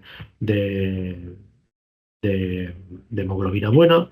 Lo que nos dice es si este gato tiene líquido y este hematocrito está aquí, seguro que cuando que le quitemos el líquido y lo hidratemos, este gato va a bajar de hematocrito. No sé si me quedarán un 25, me quedarán un 27, me quedarán un 22 o en un 18, no lo sé, ¿vale? Y fijaros que los neutros, los blancos, no están muy subidos. Cuando están, los neutros tienen tendencia a estar arriba, pero no mucho. Y eso es seguramente porque se nos están quedando secuestrados en la pleura, ¿vale? Al menos sobre el papel, un gato que venía tosiendo y que tiene tos y que de golpe te hace un derrame pleural, lo más fácil es que haya habido una profundización de ese problema, ¿no? Es como cuando tu abuela te decía, ponte algo en los pies que te vas a enfriar el cuello, no te ponías algo en los pies, se te enfriaba el cuello y te decía, ponte algo en los pies y ahora ponte algo en el cuello que te va a bajar, que te va a bajar para el pecho, créeme, pasabas, seguías descalzo por casa, no te ponías pañuelo, no te ponías y te acabas haciendo una bronquitis y si esa bronquitis no te la cuidas, acabas con una bronconeumonía. Y este gato es muy probable que lo que haya tenido es una profundización de una bronconeumonía con un piotórax. Al menos esa es mi primera opción. Pinchamos un poco de líquido y nos encontramos con esto. Nos encontramos un líquido con muchos gránulos, con mucha parte como fibrinosa, pero que cuando la estiras queda así. ¿Lo ves? Y esto es muy importante porque nos está diciendo qué tipo de bacterias nos estamos encontrando. Esto es un derrame pleural al uso, con mucha proteína y muchos puntitos que son bacterianos, o sea, un derrame pleural por piotórax. Vemos muchos neutros, más o menos degenerados, y muchas bacteritas, más o menos. Pueden haber más, pero, ¿vale? Y en cambio, en este que tenemos, no se ve mucho. Y dices, ¿y esto por qué? ¿Dónde están las bacterias? Las bacterias estarán aquí metidas, están en los granulitos, ¿vale? Bien, se le pone un tubito, el tubito, gracias al tubito, empieza a vaciarse y solo con esto el gato empieza a mejorar, ¿vale? Porque un piotórax no es más que un absceso y el absceso hay que abrirlo. ¿Hay que dar muchos antibióticos? No. En un absceso, si os vais a la guía Gram, abrís en la guía Gram, en las páginas verdes, y dice, tratamiento de absceso, ábrelo, desinféctalo y no hace falta que des antibiótico. No hace falta que des antibiótico, no solo en aquel paciente que está sistémicamente enfermo, tiene fiebre, está descompensado, no come, tal y cual. Y le das un tratamiento de 24 a 48 horas con una amoxicillin y vas que te chutas. No necesitas nada más para un absceso. ¿Vale? No lo digo yo, lo dice el Gram, y ese capítulo no lo hice yo, lo hizo Hervé, ¿vale? El cirujano, ¿de acuerdo? Y así está estandarizado en los libros de cirugía, ¿vale? Y el piotórax pasa igual, tenemos artículos que nos dicen, es que podemos poner tubos de 15 French, podemos poner tubos de 7 French. Hay un artículo de Richard Malik en la zona de Australia que ha demostrado que no hace falta ni poner un drenaje. Si el propietario no puede poner un drenaje y no lo puede pagar, lo que puedes hacer es que te traigan el gato, lo sedas cada día y le vacías el tórax mediante toracocentesis con una palomilla. Y los gatos al quinto día se curan igual que se curan los gatos que les has puesto un tubo de torácico. ¿Vale? Así que lo que queráis, o sea, no es importante el tubo, no es importante el grosor del tubo, es importante que vaciéis de porquería esa zona. ¿Vale? Y una vez has vaciado esa zona, entonces sí, trata con antibióticos, ¿vale? Pero yo tengo una sospecha, a mí me gusta mucho esta foto porque me encanta Cumberbatch y me encanta Sherlock Holmes. A los que no hayáis visto la serie de Sherlock Holmes de Cumberbatch en la BBC, os recomiendo que la hagáis. Además, aprendes un montón de inglés porque hablas rápido, no lo siguiente. Entonces esto es como hablar con un gallego, que habla a una velocidad, o un andaluz, no te rías, Marga, que habláis muy rápido. Para mí habláis muy rápido y a veces me cuesta. La mitad de mi familia es andaluza y me dicen, ¿os entrenan o qué os dan para comer? Porque, macho, reír, habláis a una velocidad que no es normal. Bien, y yo digo, esto a mí me huele a algo. Yo con todo lo que tengo, vamos a hacer un resumen. Tengo un gato que tiene acceso al exterior, que toma corticoides, que tosía y ya no, que ahora tiene un piotórax, que el líquido hace un olor, bueno, es pestilente, y que tiene estos gránulos amarillentos que se llaman gránulos sulfurosos. La citología no muestra prácticamente formas bacterianas. Dices, esto, si sabes de microbiología, pero hay que saber, hay que ser friki, si no, no te lo sabes. Esto es una de estas tres cosas. O es nocardia, o es actinomyces, o es arcanobacterium. ¿Vale? Y dentro de estas, incluso podríamos ir más, porque la única que hace granos sulfurosos es actinomyces. ¿Vale? Todas ellas son difíciles de diagnosticar y son difíciles de cultivar. ¿De acuerdo? Fijaros que nocardia es una aerobia estricta, pero no se tiñe bien en un Diffquick porque es ácido alcohol resistente. Se tiñe muy, muy finita y cuesta de verse. De hecho, es un género, aunque todas son del género actinomycetales, o de la familia Actinomycetales, se parece mucho, está muy cercana a las micobacterias, ¿vale? Con lo cual no se tiñe bien, ¿vale? Mientras tanto, Actinomyces, que es de la que yo sospecho, es anaerobia facultativa. Es decir, que como no hagas muy bien, lo saco en una jeringa y tal como lo saco de una jeringa, antes de meterlo en un bote como lo tenía ahí suelto y haciendo la foto, no lo metas directamente en una botella de cultivo, no te va a crecer. Una botella de cultivo de hemocultivo, no te va a crecer. Se inactiva solo con contacto con el oxígeno, ¿vale? No es alcohol resistente, pero vive normalmente en las mucosas del gato, no necesitas grandes historias, ¿vale? De Archaeobacterium nunca la he visto y de hecho la encontré ahora que es de estas bacterias que antes le llamaban de otra manera y la han metido aquí y digo, bueno, pues la voy a poner para que no se diga porque alguien a lo mejor es más friki que yo y, Salva, te has dejado de los actinomycetales, también tienen los Archaeobacterium, vale, pues lo pongo, pero yo no lo he visto nunca, ¿vale? Todos los actinomycetales forman esta orden y dentro de esta orden hay tres familias, la Nocardiaceae, la Actinomycetae y la Archaeobacteriaceae, y cada uno con estas bacterias que os estaba explicando. ¿Vale? Bien, actinomyces. Fijaros aquí donde estaban las bacterias. Están todas juntitas, son filamentosas y están todas juntitas. Esto es coger un gránulo de estos y lo tienes que chafar y extender, porque es ahí donde están las bacterias. Si todas las bacterias están juntas, cuando tú coges el líquido para hacer la tinción, no lo ves. ¿Ves? Lo que veíamos, neutrófilos solos. ¿Vale? Y la gran suerte que tenemos con actinomyces es que tiene un perfil de sensibilidad antibiótica muy fácil. Los actinomyces son sensibles a las penicilinas, ¿vale? La penicilina G, de nuevo, fijaros que estamos hablando de antibióticos que en la charla que di en Madrid hablaba del año de la catapún o de cuando se firmó la PEPA, ¿sabes? Esto es del año son antibióticos muy antiguos, ¿vale? ¿Tenemos nosotros penicilina G en la clínica? La tengo, pero porque soy un friki, pero la verdad es que no la he utilizado nunca. Tengo amoxicilina. ¿Me sirve igual de bien la amoxicilina o la amoxicilina clavulánico para estos casos? Sí, te sirve. ¿Vale? Pues tira millas, tira por ahí. ¿Vale? ¿Funcionan las tetraciclinas? Pueden ser efectivas si el paciente es alérgico a la penicilina, pero para un piotórax, que yo quiero algo más rápido, otra vez, como nos pasaba antes, ¿no? Quiero algo más bactericida, a mí me parece que la doxiciclina se queda corta, ¿vale? Y para estos casos yo no la he utilizado. Pero fijaros que puede ser que tenga una bronquitis o incluso una bronconeumonía con doxiciclina y la doxiciclina la promueva. No, la doxiciclina no te la va a promover, te la va a eliminar, de hecho, ¿vale? También los macrólidos, la espiramicina, la citromicina,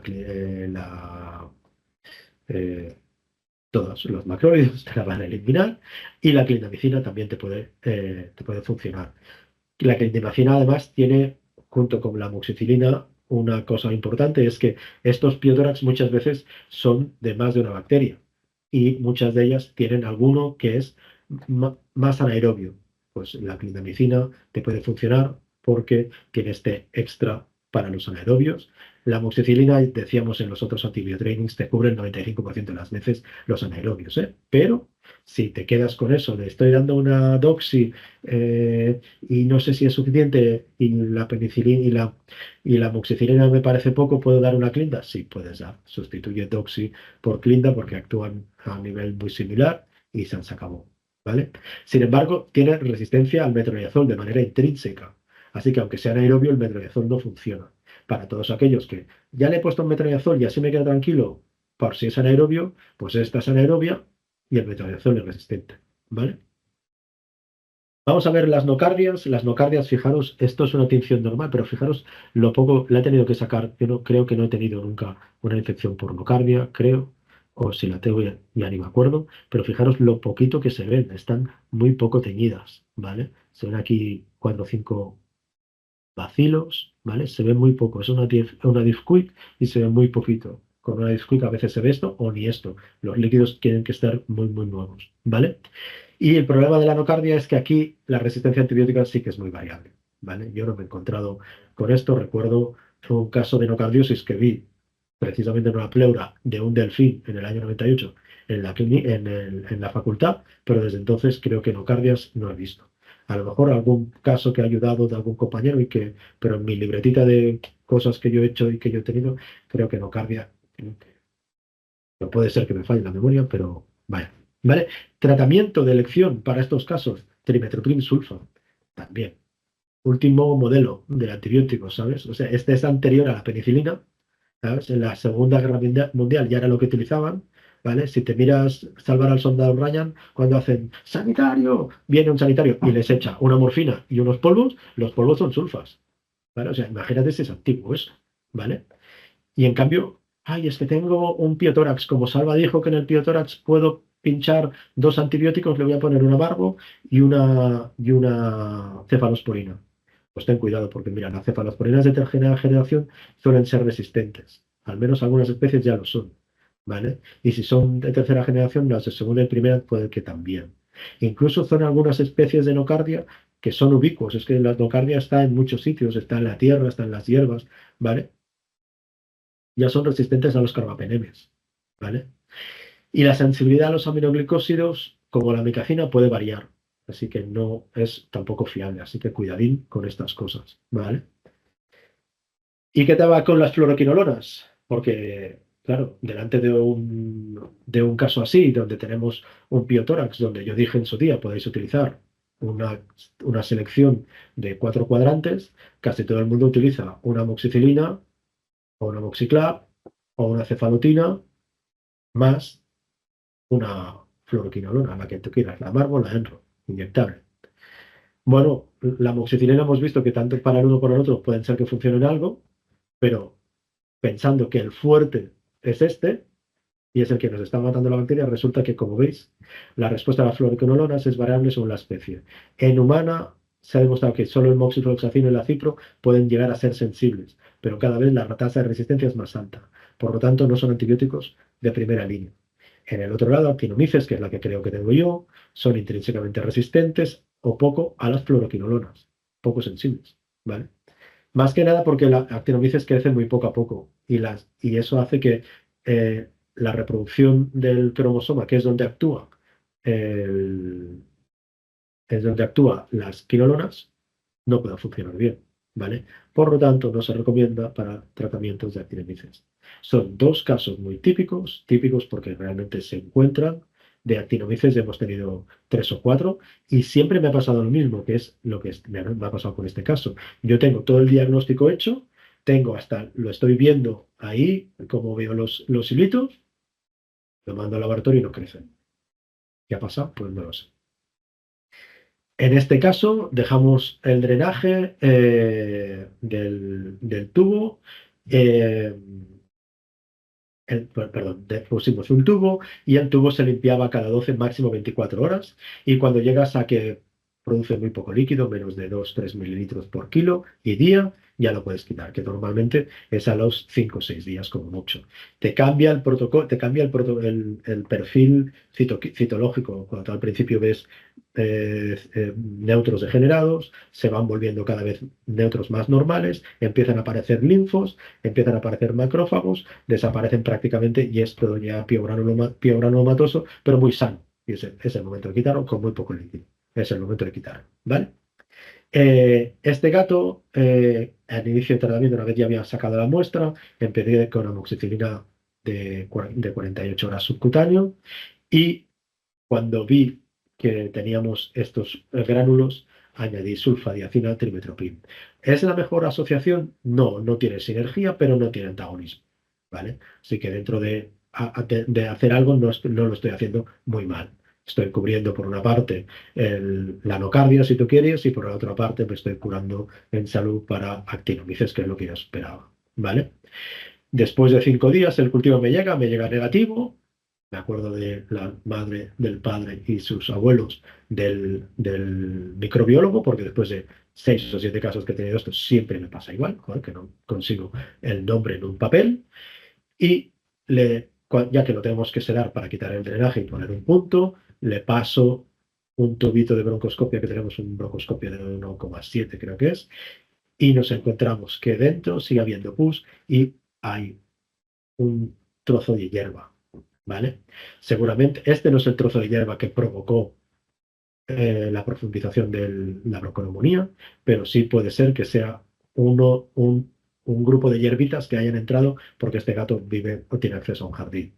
Y eso me está diciendo que seguramente actinomyces ha llegado hasta aquí, gracias, la actinomyces decíamos está en la boca o en las mucosas y ha ido profundizándose gracias a la, a la hierba y a la cortisona que este gato tomaba. ¿De acuerdo? Entonces, delante de esto, sacamos el trocito y le decimos, bueno, puede ser que haya más, porque donde hay una hierba, puede haber más. ¿Vale? Si este gato recidiva y en un tiempo limitado, porque no damos muchos antibióticos tampoco para esto, si recidiva, voy a necesitar hacer un TAC o una toracoscopia, limpiar todo bien y ver si hay otro cuerpo extraño dentro de esa pleura que me esté manteniendo el antibiótico, la infección, las bacterias. Puede ser que haya gusanos pulmonares, puede ser porque los gatos que tienen acceso a hierbas comen hierba y esa hierba a veces tiene caracoles y esos caracoles o esas babosas tienen las larvas de los alerostrógenos y esos alerostrógenos al migrar desde el intestino al hígado y del hígado a los pulmones hacen trayectos y también arrastran bacterias, ¿vale? Lo que sí que podemos decir casi seguro es que la tos de las últimas 2 semanas no era por el asma. Este gato se le solaparon dos patologías que hacen toser y que el veterinario asumió que esto era asma, cuando a lo mejor no necesariamente lo era. ¿Qué sabemos si encontramos nocardia o actinomyces? Que el sistema inmune de este gato está tocado y que hay justo una I geminada, perdón por el catalán ahí. Ha visto más de una cagada en catalán, disculpad. Eh, los gatos que tienen nocardia o actinomyces sabemos que el sistema inmune celular está afectado. Y si está afectado, eh, es más fácil que aparezca. ¿Vale? Este gato tiene el sistema celular afectado porque toma corticoides. Si tomara ciclosporina también, también. De hecho, este sábado unos compañeros me decían, tenemos un gato que tiene salmonela, accesos de salmonela en los pulmones y tiene y tiene osteomelitis por salmonela. ¿De dónde coño ha salido esta salmonela? Y le decía, o el gato tiene un problema celular o el gato está comiendo comida cruda. La salmonela ya vive de normal en el intestino de los gatos, pero si no toma carne cruda, o pescado crudo, o pollo crudo, a lo mejor es que este gato, y lo primero que le pregunté, ¿es bengalí? Los bengalíes tienen afectados el sistema celular, por eso también es más fácil ver peritonitis infecciosas víricas, ¿vale? ¿Está tomando corticoide? Ah, no, pero está tomando ciclosporina. Ya lo tenemos, ¿vale? Tenemos que buscar un momento en el PubMed y en el PubMed encontramos un caso igual de un caso tomando ciclosporina con abscesos en el pulmón por culpa de salmonela, ¿vale? Así que, moraleja de todo esto es, no siempre que tengas un caso muy grave vas a necesitar antibióticos muy potentes, porque en este caso lo hemos curado con antibióticos muy simples, ¿vale? Y sobre todo, diagnostica bien el asma.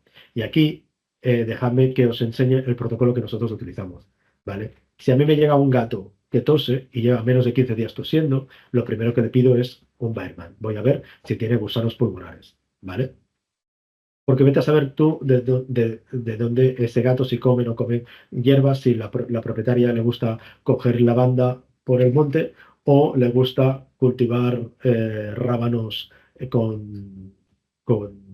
en su casa, en un huerto urbano. No lo sé. Pero si hay bichos, si hay plantas, pueden haber bichos. Y si hay bichos, puede pillar un gusano. Si los gusanos no pueden provocar piotórax, ¿vale? Bien. Pero si tose, vamos a hacer un barman. Si no te dejan hacer un barman o crees que hacer un barman es perder el tiempo, desparasita correctamente. Hay multitud de protocolos, ¿vale? Multitud. Puedes utilizar fenbendazol, 3, 5, 15 días, lo que tú quieras, 50 miligramos kilo. Puedes utilizar el Milbactor y le das Milbactor una vez a la semana, 4 semanas. Puedes tratar con pipetas, sí, pero si lo haces con pipetas, yo he visto fallos con pipetas, sí que combínalas, ¿vale? Combina una que lleve una lactona macrocíclica o que lleve una avermectina y la combinas con una que lleve un hemodepsine, por ejemplo, ¿vale? Si el gato es bueno y se deja, pide hacer una radiografía, porque así ya sabes eh, por dónde irás. Si el gato no es bueno, pero y no la puedes hacer, y el gato lo ves que está pilladito sistémicamente, que dice, este bicho no sé yo si mañana me va a volver, sédalo y mira por dónde vas, ¿vale? Si nada está muy grave, si el gato está estable, hayas hecho o no hayas hecho la radiografía y puedes empezar un tratamiento empírico de doxiciclina sin que venga un inspector del Real Decreto, por supuesto. Empiezas con una doxiciclina sin problemas. 10, 12, máximo 15 días, no mucho más, y siempre con comida. ¿Es que no le sienta bien la doxiciclina? ¿Puedo dar amoxicilina clavulánico? Puedes dar sin problema tampoco, ¿vale? Dalo 10, máximo 15 días, máximo, ¿vale? Y avisa, oye, cuando terminemos, ya sea porque he encontrado gusanos y habrá que darle para los gusanos, porque hemos terminado la terapia de los gusanos, o porque hemos terminado la de gusanos y la del antibiótico, si el gato vuelve a toser, necesito hacer más cosas, ¿vale?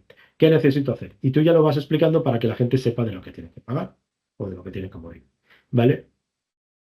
Si el gato sigue tosiendo a la segunda visita, que no normalmente no es a los 15 días, sino que es a los 20 o a los 30, pero te dicen, no, funcionó muy bien esos días, pero luego enseguida volvió a toser, que es lo típico, ¿vale? Le tienes que pedir, bueno, necesitaré repetir las radiografías, si no las he hecho, las tengo que hacer, y tengo que hacer un lavado traqueobroncal ciego, más o menos broncoscopio. Pero durante muchos años no hemos tenido broncoscopio y nos hemos apañado bastante bien haciendo un lavado traqueobroncal ciego, que luego os enseño un vídeo, que creo que os debo desde el anterior Antibiotraining del 2024. ¿Vale? ¿Qué hacemos con este lavado traqueobroncal ciego? Tomamos muestras del líquido traqueobronquial y hacemos citología, y lo debéis mirar vosotros. Es que no me gusta mirar, Salva. A ver, como te digo, que no me importa. Míratelo, que es para tontos. ¿Tú sabes lo que es un neutrófilo? Sí. ¿Sabes lo que es un neutrófilo degenerado? Sí. ¿Sabes lo que es un eosinófilo? Sí. ¿Sabes lo que son los gusanos? Es que no se diferencian los gusanos, da igual. ¿Sabes la forma que tienen y cuando se mueven, que se mueven así? Sí, pues ya está. No necesites nada más. ¿Vale? ¿Sabes diferenciar cuando una célula da miedo y dices, uff, esto me huele a tumor? Sí. ¿Necesito saber qué tumor es? No, porque en ese momento lo mandas al patólogo. Ya está, no necesitas nada más, chicos. Ya está, más fácil, imposible. ¿Vale? Guardas además una parte de ese líquido para hacer PCR, que sobre todo lo que interesa es ver si hay bordetela micoplasma, que son bacterias que no se cultivan bien porque necesitas cultivos especiales. Micoplasma porque necesitas directamente un cultivo celular y no puedes. ¿Vale? Y yo, de hecho, en muy pocas ocasiones pido un cultivo. Yo no hago cultivo porque es muy fácil equivocarse. ¿De acuerdo? ¿Ha crecido una pseudomona? Pero el gato está bien, sí. Es que no tiene nada que ver esa pseudomona con el gato. Si el gato tuviera una traqueobronquitis por pseudomona, estaría jodido como el gato de hoy. Ya está. Entonces, ¿no tendría piotórax? No, pero tendría una bronconeumonía. Eso no está, no es así, no es gratuito, ¿sabes? Entonces, las últimas 4 pseudomonas que me han enviado precisamente con el sistema de consultoría de CEBA, lo que he hecho es no desantibiótico, haz el favor de tratar a este gato, que este gato tiene inflamación crónica en las vías aéreas. Será bronquítico, será asmático, tendrá una filaria, no lo sé. Pero diagnostícalo bien y empieza ya corticoides. Y los 5 que han escrito de Sara se ha curado y no le he dado antibiótico, pues todo esto que nos hemos sacado de encima. ¿Vale? Bien, os pongo un vídeo a ver si arranca bien y el sonido está. Y yo voy hablando. Fijaros, os voy a enseñar cómo se hace un lavado traqueobroncal ciego. Se necesitan 4 manos. Aquí las de mi señora Ana y las mías que están aquí, ¿vale? Una no hace falta que lleve guante, el otro sí. Intubas al gato con un tubo que vaya bien a su grosor y lo oxigenas. Fijaros ahí el tubito del capno que viene por aquí, ¿vale? Lo oxigenas y lo tienes monetizado al menos con un pulsi y un capno, ¿de acuerdo? Bien. Mides la distancia que va de la punta de la nariz a la zona de los codos. Y esa es la distancia donde estará la carina. Y con una sonda de estas de alimentación nasal, que son de 3 frames, que si las buscáis de Cruz, por ejemplo, son las grises, se llaman S-Lip o S-Lip, ¿vale? Lo que hacemos es pasar esto hasta la zona de la carina. ¿De acuerdo? Ahora lo veréis. Preparáis simultáneamente una jeringuilla de 10-12 mililitros en los que hemos puesto 4 mililitros de suero templado. Templado, que no queremos un broncoespasmo, ¿vale? El paciente se oxigena y cuando lo tenemos al 100% de oxigenación, metemos el tubo y le damos al play, ¿vale? Aquí tenemos la jeringuilla y aquí Ana está metiendo la sonda. A veces cuesta un poco porque son muy blanditas y aquí hay vapor de agua. Fijaros que mi mano va enguantada. Estos guantes no son estériles, pero le hemos dado con gel hidroalcohólico, ¿vale? Y lo que hacemos, manteniendo esta posición del gato, es que añadimos de los 4, metemos 2. Veréis que nos quedamos en el 2. Y fijaros que yo empiezo ya a darle para arriba y para abajo, ¿vale? Para empezar a intentar recoger lo que tenemos las burbujitas de suero que se han quedado por ahí. ¿Las vamos a recuperar todas? No. ¿Hay un volumen máximo de líquido que puedo poner? Depende del estudio, pero nosotros con 2-4 mililitros tenemos bastante. Este movimiento irrita ligeramente las vías respiratorias para que el gato secrete moco, ¿vale? Además estamos dando tiempo para que se hidraten los mocos, ¿vale? Hay gatos que vienen muy pillados, que respiran todo el rato con la boca abierta, y esos gatos se les seca la nariz, la garganta y los mocos bronquiales, ¿vale? Pero poco a poco veis que van apareciendo como cositas por aquí, ahora luego nos acercaremos, ¿vale? Y yo voy haciendo. Si en algún momento el Pulsi nos dice, oye, que el gato está en 92, 93, paramos, que retiramos la sonda, volvemos a intubar y volvemos a oxigenar. Dejamos un tiempo, si te quieres dar un poco de coupage, ¿no? De esto de golpes así como con la mano, así como quien mata cromos, le das un poco por un lado, un poco por el otro para soltar mocos. No sé si hace nada, pero sí la espera se hace más corta, ¿vale? Y vas acumulando moquito. ¿Que quieres meter 2 mililitros más? Lo metes en otra jeringuilla, porque aquí ya no tenemos unas muestras, ¿vale? Aquí este gato lo ponemos en su sitio y lo volvemos a poner al campo, ¿vale? Ya está. Y fijaros ahora que nos enseñan a las muestras, no es una de las muestras más bestias que hemos encontrado, pero fijaros que tenemos pececitos que nadan, ¿lo veis? ¿Sí? Ese moco es suficiente para una PCR, ese moco es suficiente para una citología, ¿de acuerdo? Y con esto vamos al árbol bronquial, vamos al árbol bronquial y al árbol diagnóstico, el árbol bronquial, perdón.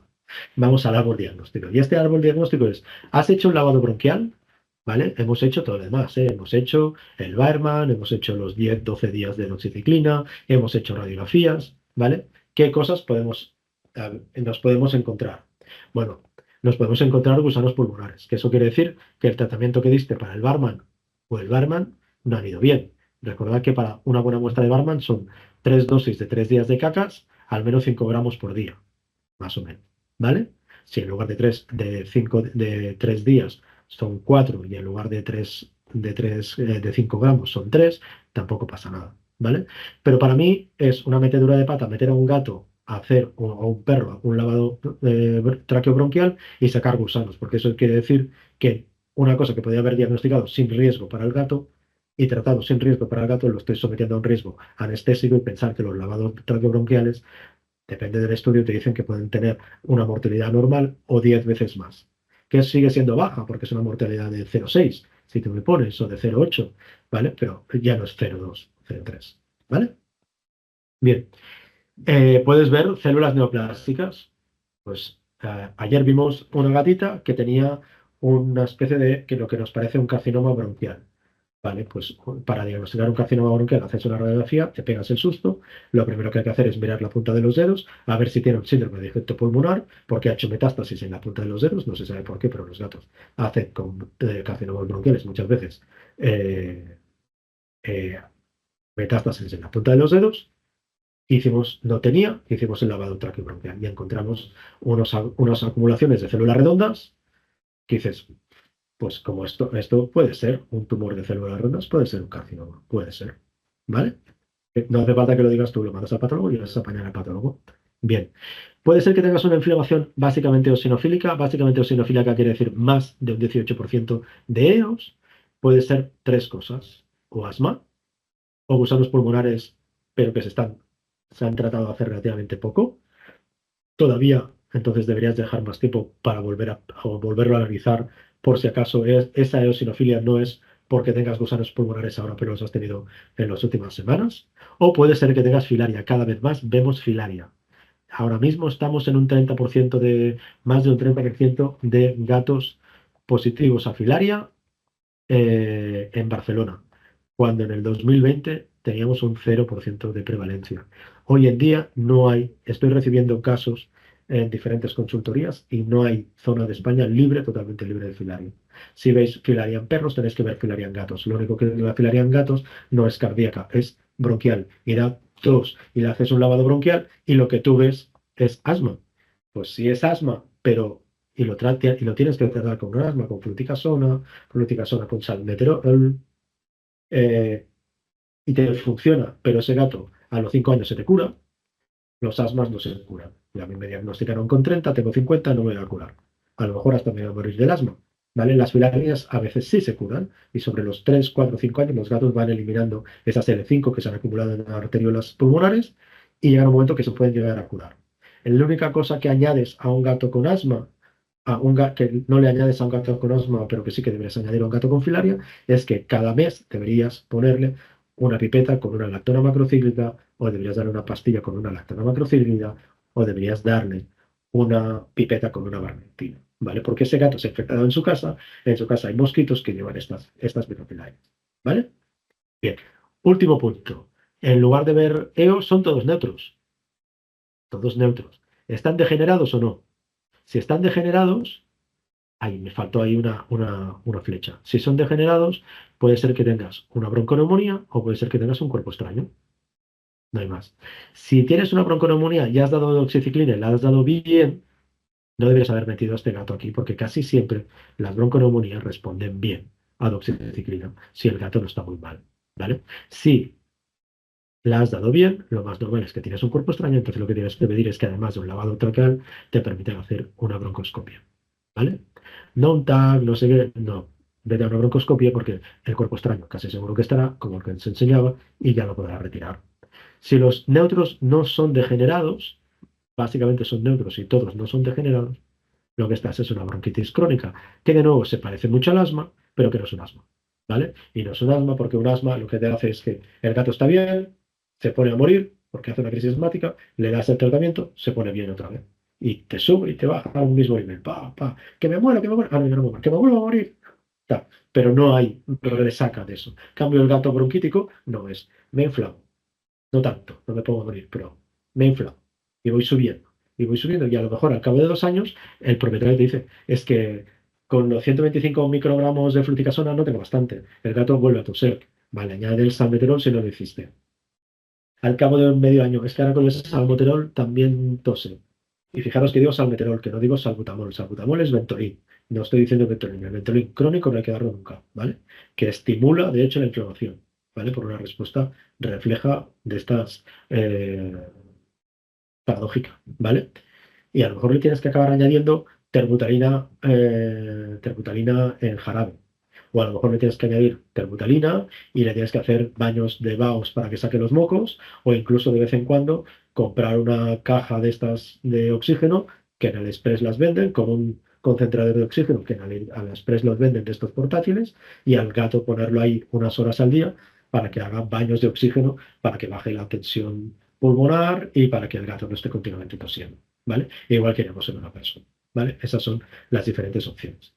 Espero que os haya gustado y mensajes para llevar a casa, que no son resúmenes de estos 3 casos, pero pensar que ya tenemos, ha habido ya 4 sentencias del Tribunal Superior de Justicia sobre el Real Decreto, ¿vale? Solo les ha dado la razón a los farmacéuticos, al Consejo de Colegios Farmacéuticos de España, porque los farmacéuticos pedían que no solo pudieran vender los medicamentos con receta, sino también los medicamentos sin receta, y les ha dicho, es verdad, ustedes pueden, porque son los que venden medicamentos, ¿vale?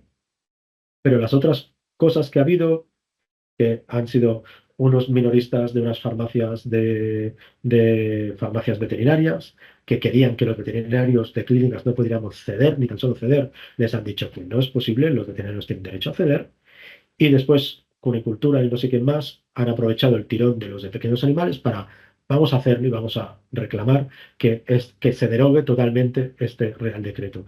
Y el Tribunal Supremo, por suerte o por desgracia, más en este caso desgracia, y ha dicho en 2 ocasiones no se va a derogar. Es decir, desde un punto de vista legal, el Real Decreto lo ven bien.